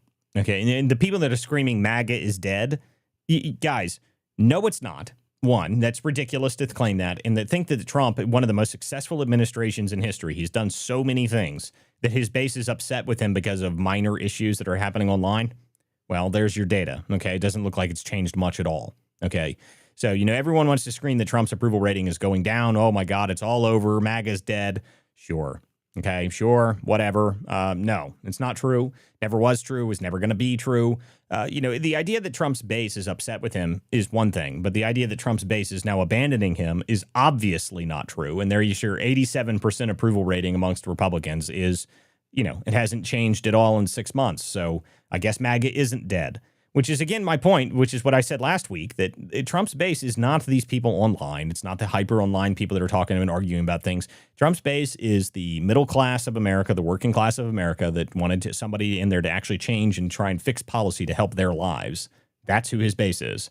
Okay. And what Trump is doing, even though there's some challenges going on right now, Trump is trying to actually fix the problems that cause for the middle class to be wrecked in this country, which is where the tariffs came from, which is all this stuff came from. The problem is we haven't gotten there yet. And the only thing that I will say that needs to happen is there needs to be a lot more movement on the accountability aspect of it.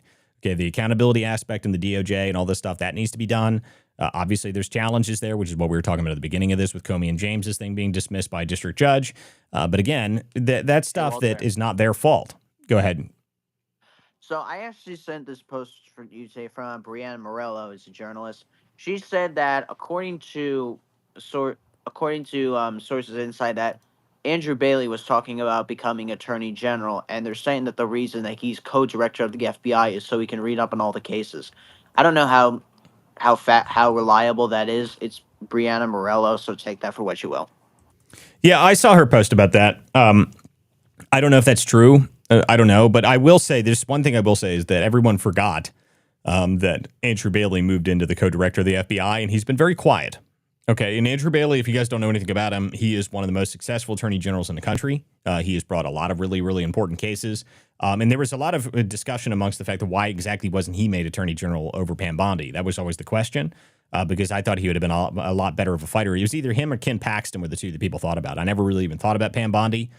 So if that is true, I wouldn't be surprised. Okay, so I wouldn't be surprised if Andrew Bailey's getting things prepared and then he's just going to come up with a firestorm at some point. I wouldn't be shocked by that. But again, I'll have to wait and hold judgment of whether or not we actually see it happen or not. I mean, I'm not going to just jump to conclusions that Andrew Bailey's going to come in and take over the DOJ and then all the things are going to change and magically be fixed. I don't know about that. Okay, that seems a little bit too hopium for me, but we'll see. I mean, I'd like to see Andrew Bailey do something, and I'd like to hear more about it because as far as I can tell, he's been very quiet since he got into his role in the FBI, and I haven't heard anything out of him. So we'll have to wait and see what the result of that is. But I definitely would say that he is not in there just sitting around doing nothing. That's what I will say. Andrew Bailey, if he's in there, he's doing something. We just don't know about it yet, which is good. That's what you want. I mean, if you want these people to be ready to bring things forward and do stuff right away, that'd be great. And getting rid of Pam Bondi, I've said from the beginning, guys, Pam Bondi ain't going to make it. Okay. She's just not going to make it. She's not that great. She's terrible. Okay. It's the biggest problem for her is the PR aspect. Obviously, she may be a great attorney. She might be a fantastic attorney, but her PR is horrible. Okay. Her PR is terrible. She has been terrible at PR the whole time. She can't go on camera. She can't really discuss things. She managed to screw up every time she speaks. It's just not helpful for the Trump administration. And again, as I've said many times, the problem is that maybe she wouldn't be that bad if the rest of the Trump administration messaging and everything wasn't so good. Most of the Trump administration is always on message. They've always got this. Everything's moving forward. They look great. They sound great. They do great. And then you get Pam Bondi, and she's like drowning. I mean, she's just horrible. Again, I don't think it's going to work out. So she'll have to fix that at some point. And I assume that, there's going to be a shuffle at some point, guys. Now, to work for Trump, the biggest thing people always seem to forget about Trump is that it's very difficult to work for somebody like Trump because he expects a lot from his people. To work for Trump, you have to do a lot. You have to pay attention. You have to constantly be moving forward. I mean, look at the people that are successful in his administration. They all have like 3 jobs. I mean, how many jobs does Marco Rubio have right now? And how many things do you think JD Vance is doing? Follow up with this with a personal story because, see, my mother used to work for Trump, and she said that anytime he would come by, you better make sure that you were actively doing something or your ass was out of there. Yeah, I mean, he's a successful business guy. Okay. Kyrie Ellison says that Bondi should do Fox News weekends, not the attorney general role. I don't know, dude. I haven't seen her do great things on Fox News either. So maybe I don't even think she's qualified for that role. I'm not sure I agree. I don't think she'd do great on Fox because her show would be very unpopular and she'd say stupid things even more often. So my argument is that she should never go near a Fox News station ever again. I think that's what's got her in trouble in the first place. She spent all of her time on Fox News, and she didn't do anything actually substantive in politics. So, there is an argument against that, though, okay, because they have won a ton of cases going up to the Supreme Court. Okay, this is what I was talking about at the open of the show. 92% of the times we've appealed these cases, we have won those cases. So you can't be mad about her on a legal basis, okay? She's done great on the legal basis, but the PR aspect is where the biggest problem is. Okay, Newsmax. Newsmax weekends. Yeah, the viewership of 18 people. Yes, maybe that's a better place for her. Maybe you're right about that. Go ahead, Paul. Yeah. There was a post today from Paul Spear, the New York Post, saying there was going to be a shake up at the White House, and it could go as far as the chief of staff. Now, the White House came out apparently and said that was fake news. So, but who knows? Oh, yeah, I did see that. There was someone talking about the idea that maybe Susie Wiles would be replaced. I heard that as well. I don't know about that. There's some people that really don't like Susie Wiles. I don't really have much of an opinion on her. Okay, like I don't have much of an opinion on this woman. She's kind of the behind the scenes person, which is kind of what you want from a chief of staff anyway. There's some people dislike her, some people like her. Whether or not they're going to remove her, my argument again is that at some point there will probably just be a general shakeup within the administration. People will move, people will get fired, people will get changed out.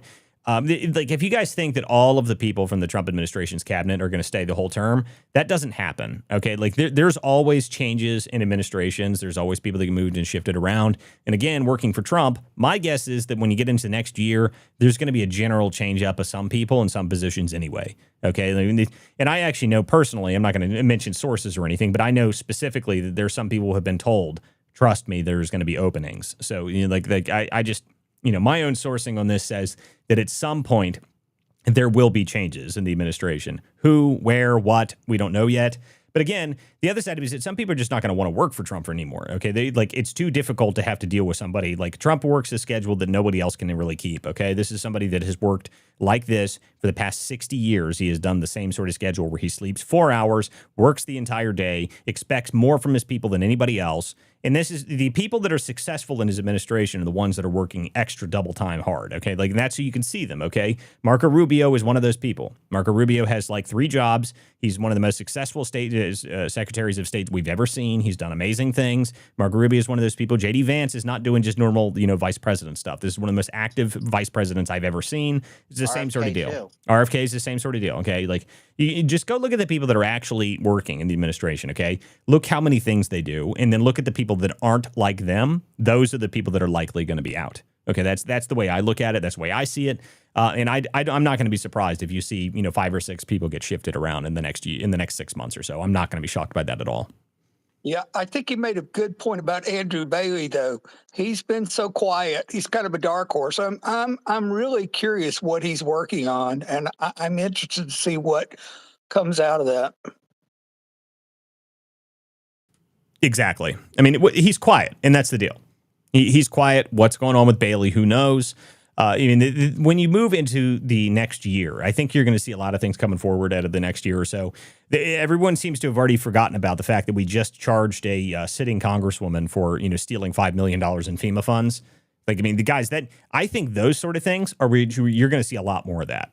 The Act Blue stuff, that stuff's going to come forward. The financial transactions where all this money was going. All of that stuff hasn't even been brought forward yet. Soon. We just saw that from Ed Martin. What now? I said we just saw it from Ed Martin. He's basically hinting that, yes, Adam Schiff is going to be charged for mortgage frauds very soon. Yeah, by the way, I'm supposed to have Christine Bish on this show at some point in the near future.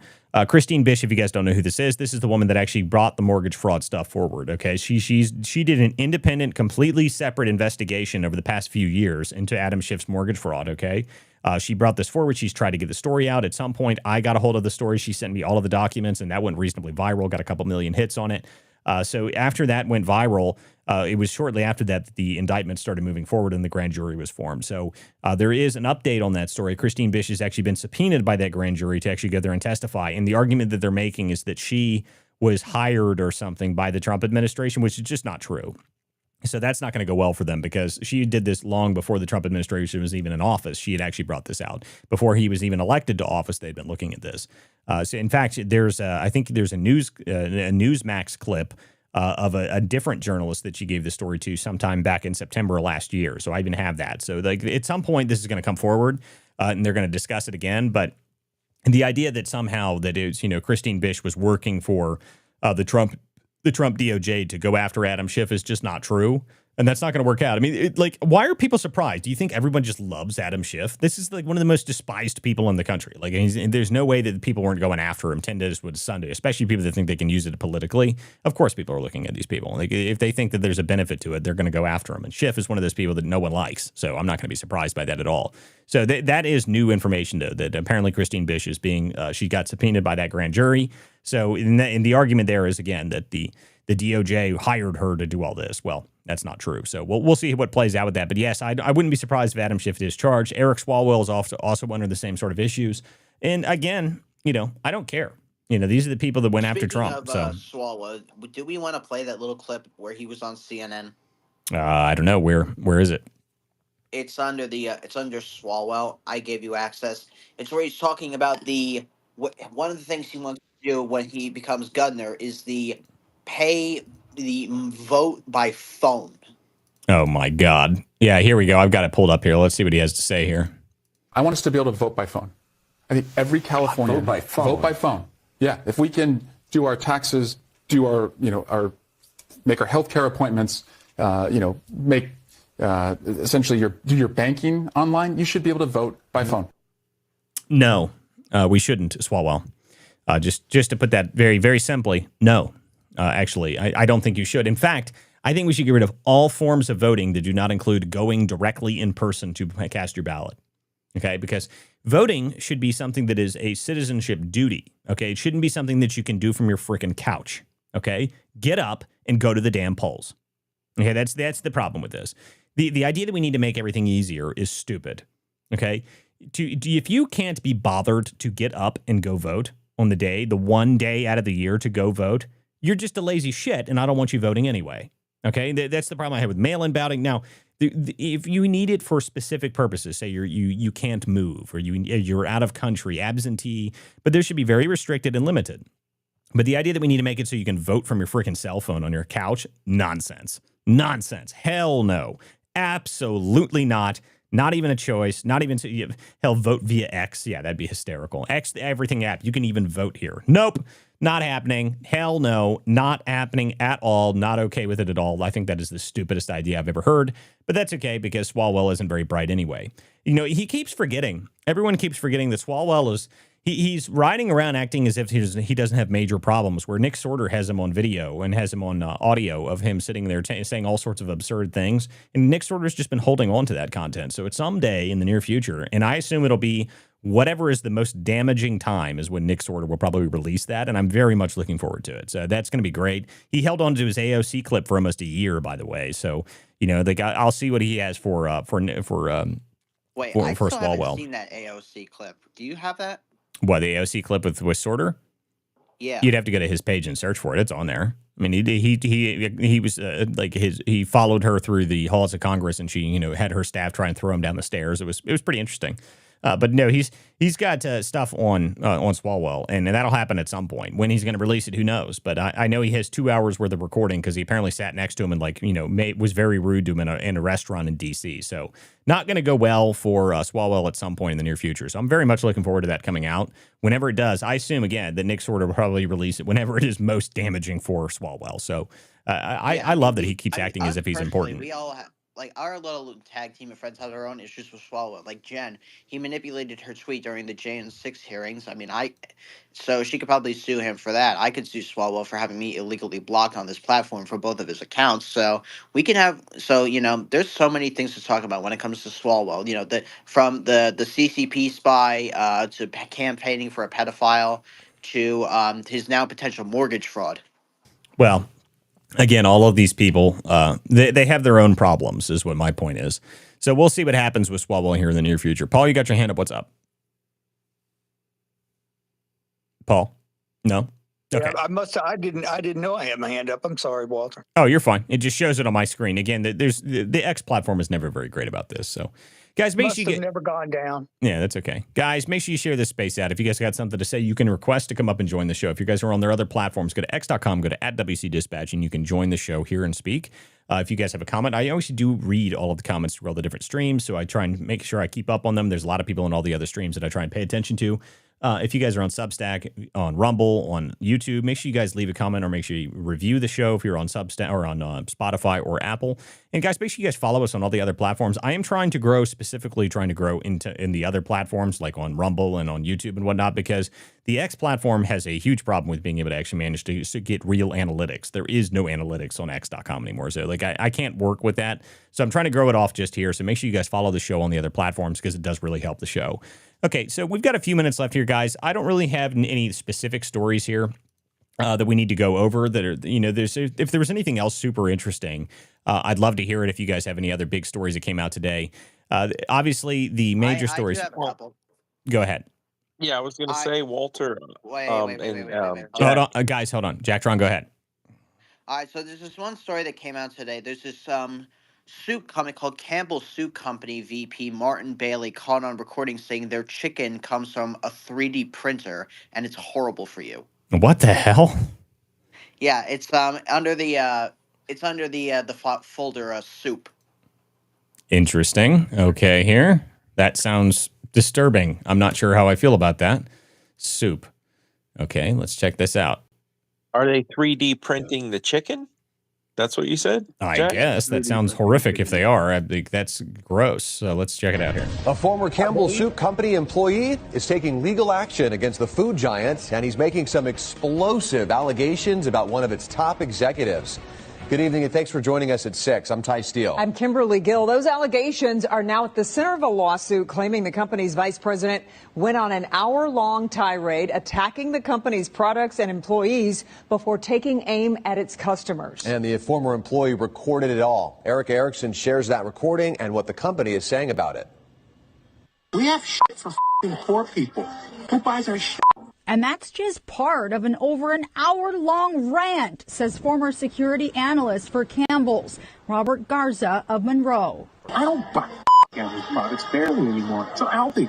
Now that I know what the in it, even in a can of soup, I look at it, look at me, bioengineered meat. I don't want to eat a piece of chicken that came from a 3D printer. You? The recording allegedly of Campbell's VP and Chief Information Security Officer Martin Bailey. He has no filter. Bailey, along with another supervisor and Campbell Soup Company, named in a lawsuit filed Thursday. The suit claiming Bailey made racist remarks, admits to coming to work high, and Garza fired for coming forward. What do you think about the things that he was saying? Oh, just pure disgust. Garza says he usually worked remotely for Campbell's headquarters based in Camden, New Jersey. But thinking he'd be discussing his salary with Bailey, he says the recording taken in person at a restaurant. They couldn't think for the I'm like, you dumb Garza says he felt sick after the rant, deciding to go to his direct supervisor in January, keeping the recording to himself. This has got to be the most insane thing. Like, what the hell? So he's sitting there screaming, cursing, claiming that Campbell's Soups is bioengineered meat. And then he also says 3D printer. So bioengineered meat is not the same thing as 3D printed meat, for one. So that's two separate things. A bioengineered chicken is not the same thing as a 3D printed chicken. So which of those claims is true or false is ridiculous. But just based on his comments in that recording, it seems to me that this man was a bit unstable in the first place. So I'm not really sure what the truth is to that. But that's a hilarious story. It's both, Walter. They develop the chicken in a lab, and they use bioengineered pieces of chicken DNA to make it, and then they print it on a printer, and they use a glue-like substance to mimic and imitate fat. Gross. Yeah, Walter. I listen. I know Pepe knows Brianna. I listen to her on some spaces. She's an expert in the beef industry and the poultry industry. And apparently it is still legal in certain commercial uses to use this bioengineered chicken. Well, guys, again, what I'm talking about is bioengineered chicken is different bioengineered meat and bioengineered vegetables and that stuff is not the same thing as 3D printed. Okay, like there's a vast difference between the two. So if they're bioengineering the material of the chicken from chicken DNA masses, and then they are printing it with a 3D printer. Yeah, but I don't see any proof of that. Okay, that's what I'm talking about. Like, if there's proof of that, then that can be brought forward. But my point is that the idea that a bioengineered meat is the same thing as 3D printed meat is just not true. Okay, there's two different things. So if you have evidence of that they're doing that on a mass scale, then that's one thing. Like, I mean, that's fine. But I've heard about this, the idea that there's bioengineered beef that's being sold and they have the glue substance, blah blah blah. I've heard that too. Okay, and I don't really pay much attention to it because I don't eat that stuff anyway. I only eat grass-fed beef, so that's like the only thing I really eat anyway, meat and eggs. So again, the idea here is that there's somehow 3D printed chicken, but he also says bioengineered meat. None of that's like there's two separate things there. Whether or not this is true, I have no idea. But just based on that rant alone, I'm not really sure what he just said is actually credible in any way, because it looks to me like he has a bunch of problems anyway. So who knows? But that's pretty interesting stuff. And I assume if this is all false, then Campbell's will sue the living hell out of him for that. And he's screwed because Campbell's is a massive company. And we'll see how that goes. But pretty interesting. I mean, I don't know. I don't eat Campbell's soup. So, I mean, that's just a hilarious story regardless. If they're making bioengineered and they're 3D printing their chicken. Gross. That's the only thing I have to say about it. Gross. Now, Keymaker, you had something else? Go ahead, Jacktron. No, I was saying, if you want to say something else hilarious, you should also play the whatever clip that I have on that podcast. I was laughing my ass off when I watched it. Okay, let's see what we got here. Keymaker, before we go to this, do you want to say what you had to say here real quick? Keymaker? Yeah. I was just gonna point out, the executive order for the Genesis mission, the AI and stuff. So, but yeah, go to the clip and that's it. I just wanted to. Yeah, we can talk about it yet. I haven't read it yet. No, so we'll talk about that here in just a second. Let's see what this clip is on the whatever podcast. I'm sure this is funny. I'll try to rephrase this. I'm going to reframe, and I'm just going to be totally honest with you. I will never be able to convince you of my worldview. You won't. I know. But the reason is not because I'm not a great orator, or I don't make good points, or I haven't said things which should be compelling to a person. But Charlie, I just think honestly you're too fucking stupid to understand them. So Andrew, can I sell you on my worldview? Yes. Your wife has 3 baby daddies and has been married twice before. And you you lick sniz. Under your religion.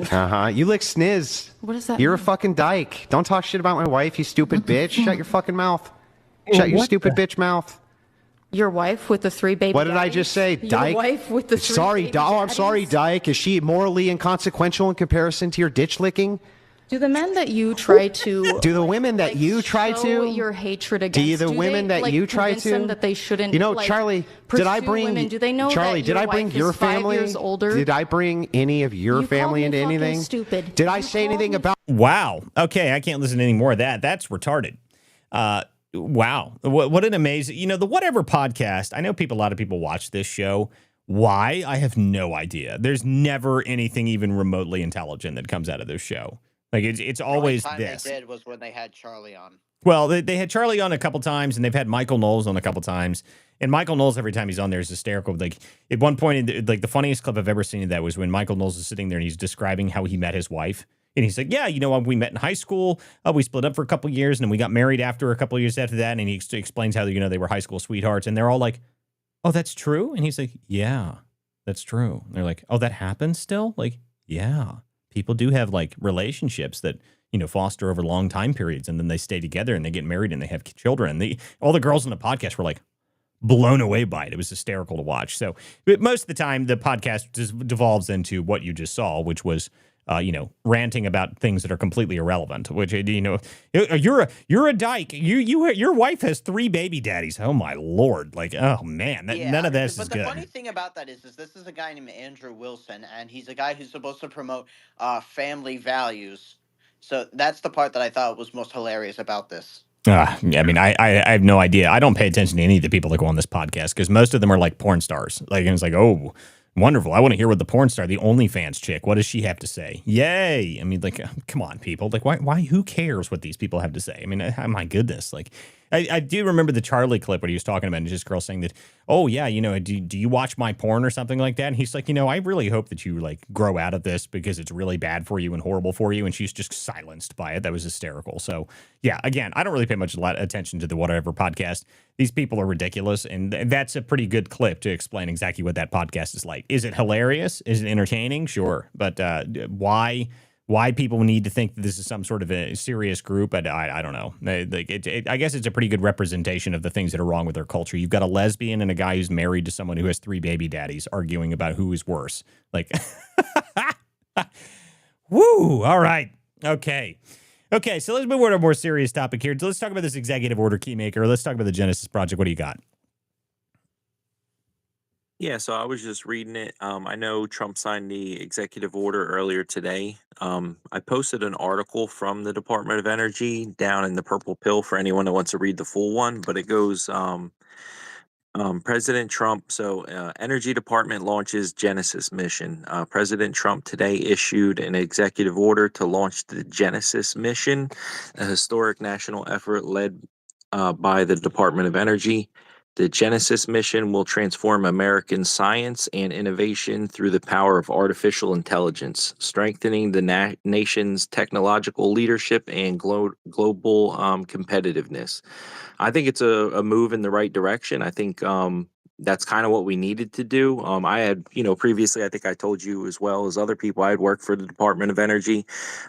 They have some of the utmost like professionals, the scientists and everything. Like it's a very, very prestigious organization. Out of all of the ones that we have that we can complain about, Department of Energy was always one of the ones where I found the people to be the best. They like their work. They go to their job and do a good job. And then I know every time now when you mention it, we all think of, some guy stealing people's stuff at the airport.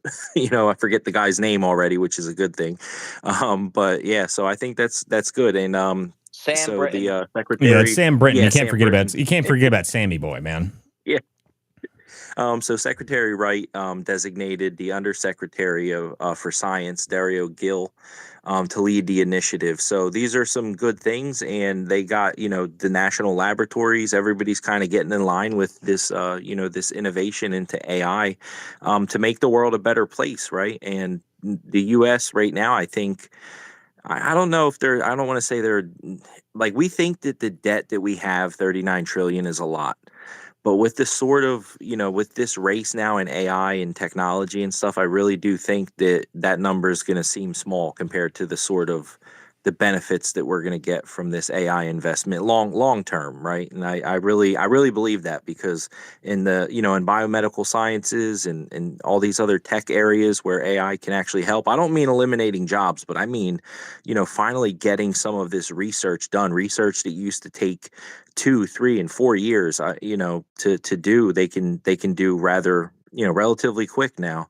I was mentioning to a friend the other day, there's computers that's all they do is they're constantly crunching data. That's it. They're just sitting there crunching data to eventually come to a solution that once that solution is figured out, it actually does have meaningful change. So I'm hoping that we start to see some of the fruits in our lifetime. But I know this is a long-term vision. This is like a more of a like 50 years, 100 years vision, for the dominance of the United States, essentially, which I thought you would be happy about that, Walter, because we're not giving up, right? We're gonna invest in the right technologies. It's it's being kind of talked about as like the next Manhattan Project, and we're like currently living in like a time it's amazing, right? And it's going to be for the better, I think. Well, I mean, the AI race and what everyone forgets, and this is why people are, they're always ranting about how horrible AI is and whatnot. It's like, guys, regardless of how you think about it, the genie's out of the bottle when it comes to AI, okay? So when the GPT-3 really released, AI eventually just was to the point that, okay, now that's out there, okay, we don't have a choice. Now we're in the middle of a race against other countries. And you have to win this race, specifically in the Americans, you have to win the AI race because whoever has the most powerful AI, you have to realize how much power that would really actually hold, okay? Specifically in AI infrastructure and, the ability to attack the information space. This is why I talk about it a lot, because if you think about it, what do you think in AI that is, imagine you have the most powerful AI that's ever existed, okay? Something to create video websites, it can do all this stuff almost instantaneously. If you don't have a counter to that, say China develops it before us, that means that at any moment, They could simultaneously attack the entire cyber infrastructure of the United States all at once, instantaneously, and they could create entire fake videos claiming the president's out there doing things that isn't happening and completely take over the entire information space within, 24 hours. This is something that could happen instantaneously. So you have to win the race. I mean, it really is the next super weapon, essentially. It's the next super weapon, and it's an information weapon. So if we don't manage to win that race, it's a huge problem. So we absolutely have to. Yeah. And the one thing I will say is that our country, innovation is something we do better than anybody else. And we're much faster at it. And the amount of AI compute that we're creating is far exceeding anybody else in the world right now. No one's even close. So the only problem we have that is energy, and that is the biggest problem. So the fact that they're focusing on that means that they're going in the right direction, because we need to be able to create enough energy to be able to power those places right now. So And one of the things also that our country has a lot of problem, not just the country but everybody, is containment systems. Like, you have a 48 volt battery, a lithium battery, and it weighs like 20 pounds, and it's this giant block. Like, our power containment sucks. what is it? I'm sorry, what does that have to do with the 48 lithium battery? No, I'm just saying, like, the way that the lithium battery, the amount of size and weight that it has to contain simple amounts of power is very, I guess, is just very primitive. It's like we have to get better at our power containment. Yeah, I don't think I agree with that. Like, listen, power. I understand the concept, but hold on a minute. Listen. What we need to do, guys, is we need to get away from the idea we just need batteries and whatnot. Okay, what we need to do is just generate more power. Okay, we just need to generate more power, and we can do that very easily if we stop restricting our power industry. Okay, we have hamstrung our power industry by stupid environmental rules that are retarded that nobody else in the world follows. Okay, if you think that China gives a shit how they create power, they don't. They put up a coal plant and a coal industry every single day of the week. It doesn't mean anything to them. They don't care about it at all. Okay, so if you think that the Chinese give a shit how they produce power, they don't. That doesn't mean anything at all to them. They're going to create way more power. They're going to create way more industry out of it. The deal is we just need to generate more electricity faster. Okay, so we need to open up our energy sector. We need to actually start creating things and we have to do it for a number of reasons. Okay, AI is just the most recent reason, but if we want to increase our manufacturing base in this country, from what my argument has been the whole time, is that we have about 11% of our base manufacturing in the country is 11% of our GDP. What we should be doing is we should get that up to about 20%. And we get that up to 20%, we need to double the amount of energy that we create in this country. We need to double it.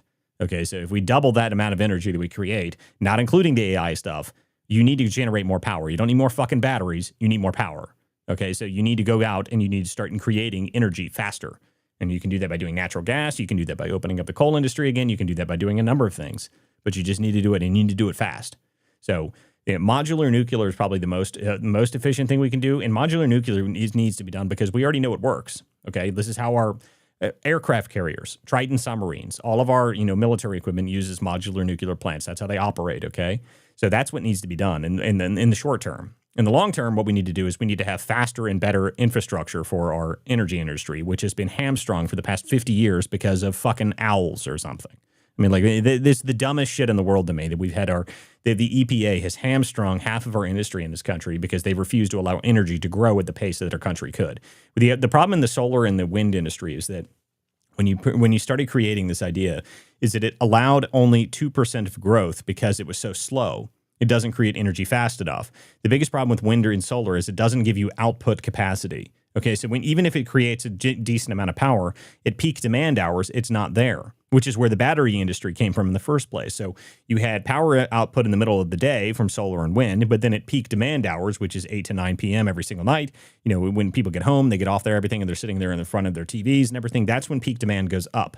Okay, so peak demand hours is not the same time that you're getting output hours, which is why you had to have this massive battery industry so that the wind industry and all these other stupid industries had to store their power so it could be used during peak demand hours. It's retarded. Just create better power industry. Okay, create a better infrastructure, actually create power where it's actually on demand at any time. Natural gas is the most obvious solution to this. It's the most efficient, and we have tons of it. Okay, so just go into natural gas, create nuclear plants. We just need more energy. We don't need to worry about batteries. Stop screwing around with batteries. Go back to us actually creating a lot of power, and that'll create a ton of jobs, by the way. Okay, if you double the amount of energy infrastructure in our country, just think about the amount of jobs that creates, let alone the amount of stuff that we get out of it. It needs to happen. So we need to open up our energy industry and actually start creating things. And that, if we start doing that, that'll be a lot better for us. Hey, Walter, a little unrelated note, but Catherine Harris just put out a video of an interview she did with Kash Patel. Interesting. Okay, let's check that out. Is that just out just now? Yeah. Okay, what does she have to talk about? Why can't I pull up? Well, what the hell? Why is it not showing up? Why can't I find her friggin' account? Usually it shows up as soon as I... There it is. For some reason, it wasn't loading for some reason. Okay, so this is 49 minutes ago with Kash Patel here. 27-minute interview. Is there any clips out of it here? Straight to the point. FBI Director Kash Patel asked about Democrat lawmakers calling on military personnel. Let's see what he has to say here. Okay, wrong clip. There we go.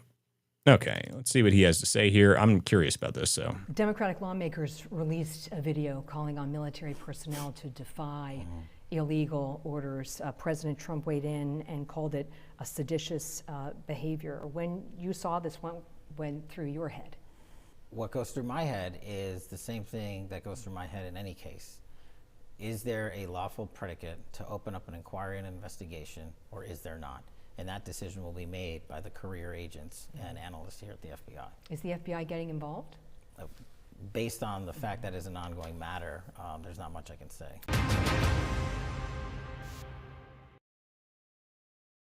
wow, that is straight to the point.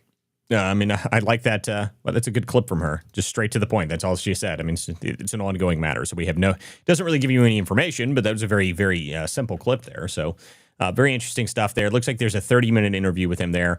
If you guys are interested in checking that out, go to Catherine Heritage's page. It's probably something I'll watch tonight, guys. But we are actually over time. So, guys, if you have anything else to say, if anybody else who wants to come up in here, join comments, you guys can come up here for the last. I'll give you like a couple more minutes if anybody wants to come up and ask me questions, ask about any of the stuff that we discussed this evening. If not, we will see you guys tomorrow night. And I'll give it just a couple minutes there. There's a bunch of other people on other streams. I appreciate you guys tuning in tonight. This is the Political Theater. I'm Walter Kerr. Thank you guys for showing up this evening. But if there's no requests coming up onto the show, I'm going to shut down, and I will see you guys tomorrow night for more of the theater. I don't think I have any other major announcements this week. I know that coming into the next couple weeks, we're going into Thanksgiving. I'm probably not going to be alive on Thanksgiving night, so that'll be Thursday this week, obviously. So if you guys have, I hope you guys have a good Thanksgiving. But I'll put out some content or something that comes in between that. So, guys, I hope you guys have an excellent evening, and we will see you guys tomorrow night on the theater. Thanks for showing up, guys. See you guys next time.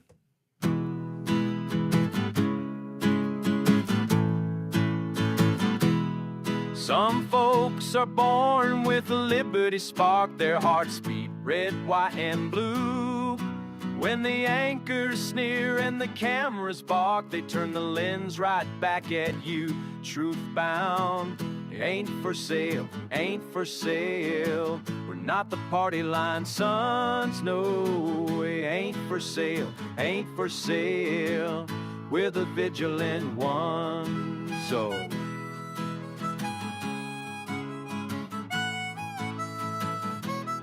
Some folks inherit silk-lined halls, spend our sweat while preaching share. But when the tax man wraps his knuckles raw, their mansions suddenly look bare, impaired.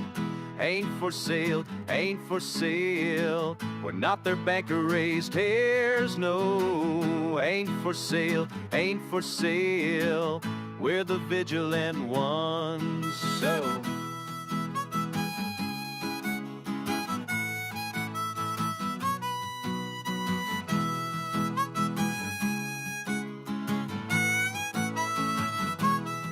Yeah, some paint stars on press room lies and send the common men to toil. Ask them, how much truth will you trade tonight? They mutter, more noise, more noise, more noise. Ain't for sale, ain't for sale. Not the theater's pawns, friend. It ain't for sale, ain't for sale. We're America's steadfast ones. No, we won't be spun.